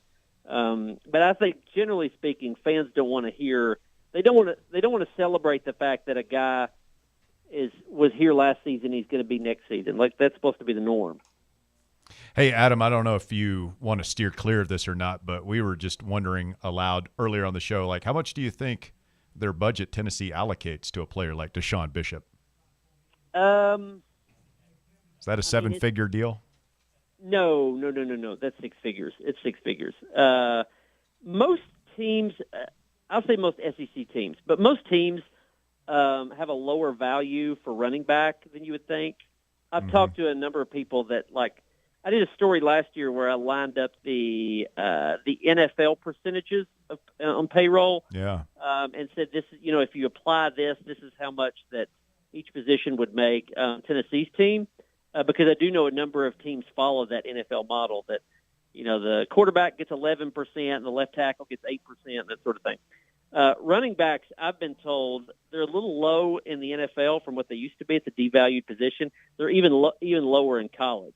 Now, if you have a Dylan Sampson, you have somebody like that, you got to pay them. But I would guess the number for Deshaun is lower than most people think, because Tennessee also, they know their system. They know the running back is important, but they also can look at Josh Heupel the last few years and say, hey, you could plug different guys in there and and still rush for a good number of yards. Adam, appreciate the time. Anything else that's on your mind as we try to navigate this new uncharted territory of the transfer portal and the money that's involved with it? Yeah, I think the important advice is just wait to the end. And the end is not the 16th. That's the end of players going in. The end for Tennessee is going to be somewhere around when school starts. So getting to Martin Luther King Day and a few days after that, and that's when we're going to have the roster pretty close to set, if not set completely. And so I would say don't freak out too much. Wait till then, and then sort of see that what I said, that players on the left side of the page lost, players on the right side gained, and then sort of make the final judgment then. Yeah, Bob, settle down. Don't freak out yet. Come on, man. Take it easy, Bob. I've been trying to say the same thing. Like, we'll see what happens when the smoke clears. We got a commitment here while we were talking to Adam K. and Lee from Auburn, and we'll talk more about that. Hey, Adam, really appreciate the time, my man. Thanks for jumping on. All right, guys. Y'all have a good one. Thank you, Adam. Adam Sparks, KnoxNews.com, our guest here this afternoon. Yeah, we've got 3 now. We got 2 DBs. Mm-hmm.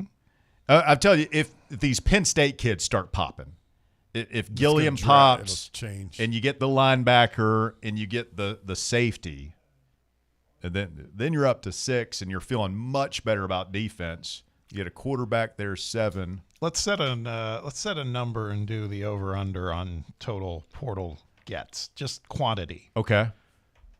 12. I was thinking 12.5. 12.5. You go over or under? I mean, I think it's right there.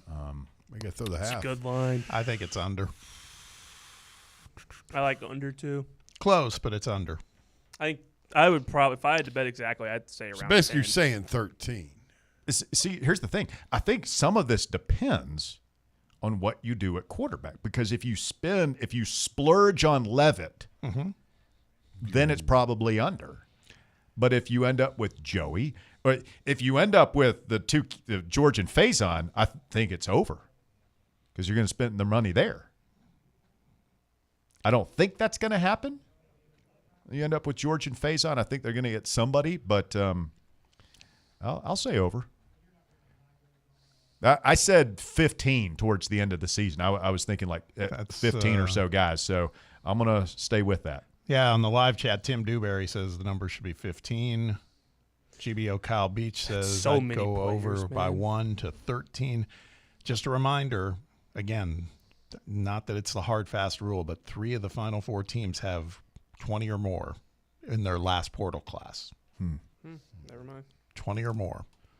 So you think we should just go 20? I mean, you need more. No, I'm saying more than what we've been doing for sure. So, for sure. I mean, even if we're at 10 or 11, that's more than we did last year. Final segment coming up. Speak now, forever hold your peace. 865-966-3435. Show has flown by on a Wednesday. The shocking conclusion coming up. Stay with us. The Drive.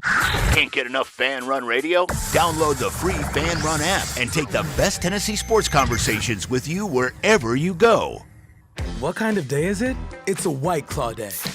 Light and refreshing tasting, uniquely cold way filtered. There's an iconic flavor for everyone. Come on, grab a pack.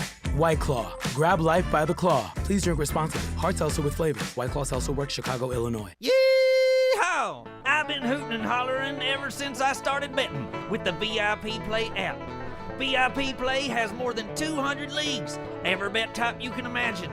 Live betting and live hosts, all with 24/7 support from real live people when you need them. Start betting better with the VIP Play app today. Don't be a better, be a better with VIP Play today. Download VIP Play today or head to VIPPlayApp.com.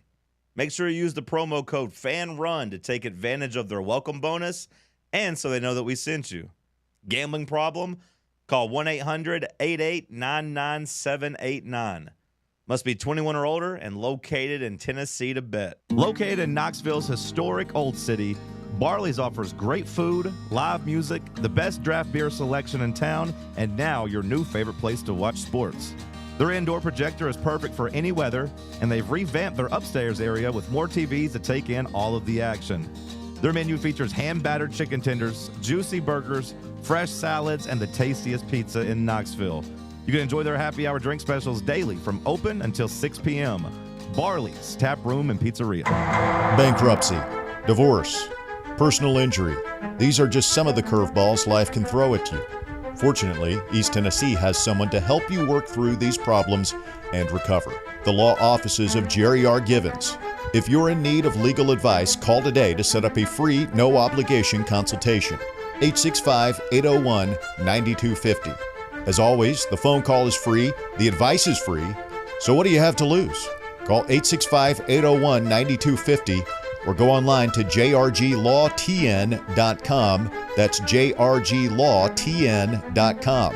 The law offices of Jerry R. Givens. Legal expertise you can rely on. This is Bo Kregner with the Kregner Group at Realty Executives. Here in East Tennessee, home means everything. It's where we gather, celebrate, and build our future. That's why our team treats every client like family. Because your home isn't just a transaction, it's part of your story. From first-time buyers to luxury listings, the Kregner Group delivers results that light up the scoreboard. With expert marketing, powerful local connections, and a heart for service, Bo and his team make your real estate goals a reality. If you're thinking about buying or selling, let's talk. 865-742-1035 or visit BoKnowsHouses.com. We'd be honored to help you win at real estate. The Kregner Group at Realty Executives. Walking by faith, serving others.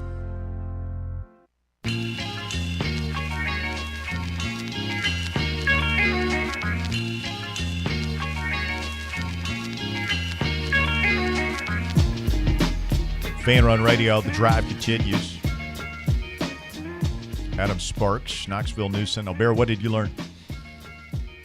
That my guess was right about Deshaun Bishop not being $1 million. I was a little surprised that they're more devalued than the NFL, the running back position. Yeah. I mean, I think it's interesting. We just get this commitment, Kay and Lee, right? Mm-hmm. And so fans are super excited. This is a guy, a 3-year starter for Auburn at cornerback, position of need. I think we just go ahead and pencil him in opposite Redmond. Those are your 2 starting corners next year. You got the kid from K-State, your nickel. Yeah, so that's pretty exciting. But 3 hours ago, we were all in our feelings because, oh, my God, we let Virginia Tech outbid us for a guy. Now, we don't know that. Tennessee, are they looking at like, we're going to take one of these 2 players? Maybe they like Lee better. He's a guy that started in our league. Maybe the other kid has a ton of upside, but we've seen the film on this guy. Like against SEC wide receivers for 3 years. Yeah. So we don't know behind the scenes. Bear mentions Quay Moss. So, I mean, like if you're penciling in Farouk as a returning starter, which maybe you're not, maybe you aim to recruit over him, that would be great. But all of a sudden it's coming into focus a little bit like so you got Lee and Redmond as your corners, Moss as your nickel back, Farouk and maybe the Jones kid from Penn State as your safeties. On paper, pretty good starting secondary. Mm-hmm. Has there been any update on the guys from Ohio State that we were looking at early in the week? From Ohio State? Yeah, who came over. Yeah, I heard that Tennessee was not in play for them. Yeah, okay. And that maybe that was, again, Michael Hunter Jr., the new cornerbacks coach, coached those guys, and that I don't know that was necessarily a we can't get in play for them, but maybe a we think we can do better type situation. Right. Yeah. So I don't know. I mean, hey, the last 4-star that we got from Ohio State was much maligned here in Andre Turrentine. People were not. It was Turrentine. That's right.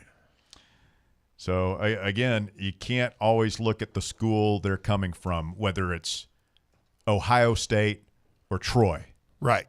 I'm intrigued by this kid from Slippery Rock that is it Kanye or Kane?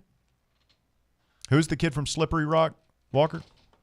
I don't have his name listed anymore, but I'll find it for us. You said it earlier. I didn't even know they still played football down there. Slippery Rock? Yeah. Down there? I think it's like in New York or something. Is it? Did you ever know they played football, quote unquote, down there? I mean, back in the late 80s, early 90s, you see dudes wearing Slippery Rock hats and T-shirts, but I've never seen anybody wearing Slippery Rock gear. Well, you're a little bit younger than me, Russ. Yeah. Maybe you didn't see him. Guy's name is Kanye Thompson. He's a track star. It's Tennessee and I believe Ohio State, the two schools mentioned most prominently with him. GBO Kyle Beach says he's supposed to be here tonight. Slippery Rock guy. I mean, there's another one. Now all of a sudden you've got more corners than you know what to do with. Maybe one of these guys. Maybe you move Quay Moss over to safety and you play this guy at nickel, or maybe Kay and Lee can play nickel. Well, look, if last year is a lesson of anything, you can never have enough corners. So just get as many as you can.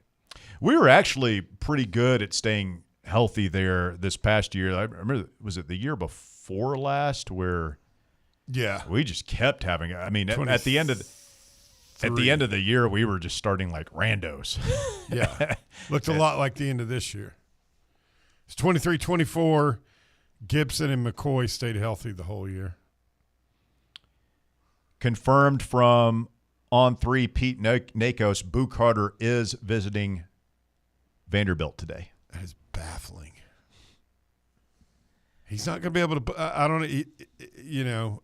I would think Josh Heupel puts up with quite a bit more silliness than Clark Lee. You would think so. I'm going to go on record right now as saying if we lose to Vanderbilt in Nashville next year and that kid's out there making plays, I will lose it. I will lose my damn mind. It's not like that hadn't happened before. I don't know what's going to happen, for instance, against Texas next year or against Alabama or any of the games. Hell, I don't really know what's going to happen against Georgia Tech.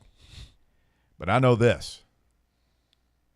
Winning at Vanderbilt is non-negotiable next year.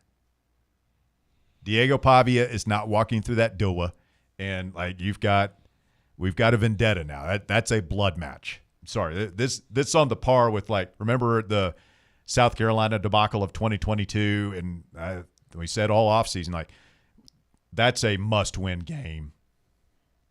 And Rattler was back the next year. A lot of those guys were back, and we were worried about it. I'm kind of worried about Vanderbilt already next year. Non-negotiable.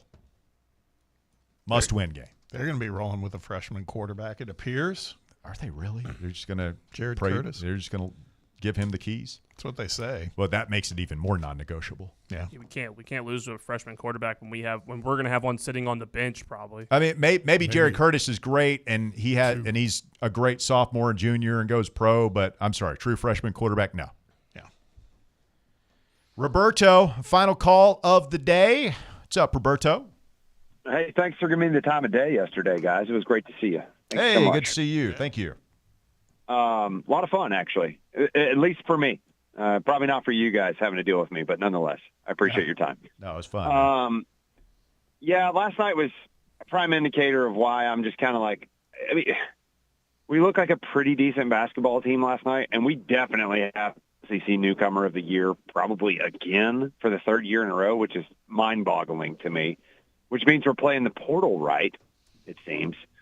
But then you know, your $4 million man, as I call him, like Ted DiBiase style, he just looks average to good. And for us to get where we want to go, he's going to have to be elite. And his defense isn't very good. And it's kind of like one of those things where I just kind of bummed out today, you know? Like we have such a great guard, and we have a front court that's just kind of mid to average to maybe good on certain nights. And we've got to clear out the lane for Jacoby Gillespie to do what he does, which is get around that corner and create off the dribble, because he's elite at that. I didn't realize how good he was at that. I thought he was more of a shooter. He's a great ball handler, and he can really get downhill in the lane. And I just don't understand why we keep crowding the lane with two bigs, or if not, you kick Australia out. And the last thing I'd say about recruiting, like, I'm not freaking out or anything, but seeing all these other schools pulling these guys from us that we really want, like the kid from Wake Forest going to Texas Tech, are we not a serious program, guys? I think it's time to ask ourselves that. Take care. I rewatched the game this morning. Yeah. I don't want to defend Nate too much, but guy had 4 steals, 2 blocks. He also had 5 turnovers. I mean, there's stuff that needs to work out. Thought he took a step. I'd just love to see him stay a second year. I don't know if that's reality, but. All right, we'll talk more about it tomorrow. Thank you, Bob. Thank you, Bear. Thank you, Walker. Fan Run Radio. Stay with us. The Drive. Smoky Mountain Brewery is the place to be for game day. From the moment you walk in, it's wall-to-wall big screens, making Smoky Mountain Brewery the perfect place to watch the Vols or your favorite team in action. With locations in Turkey Creek, Maryville, Pigeon Forge, and Gatlinburg, you're never far away from a great time at Smoky Mountain Brewery. Try one of their world-famous microbrews like Black Bear Ale, Mountain Light, or Cherokee Ale. Juicy burgers, wings that bring the heat, and delicious handmade pizzas made with hand-tossed crust from the freshest ingredients and their own special sauce from a secret recipe, topped off with hand-grated cheese and farm-fresh toppings. And don't forget those famous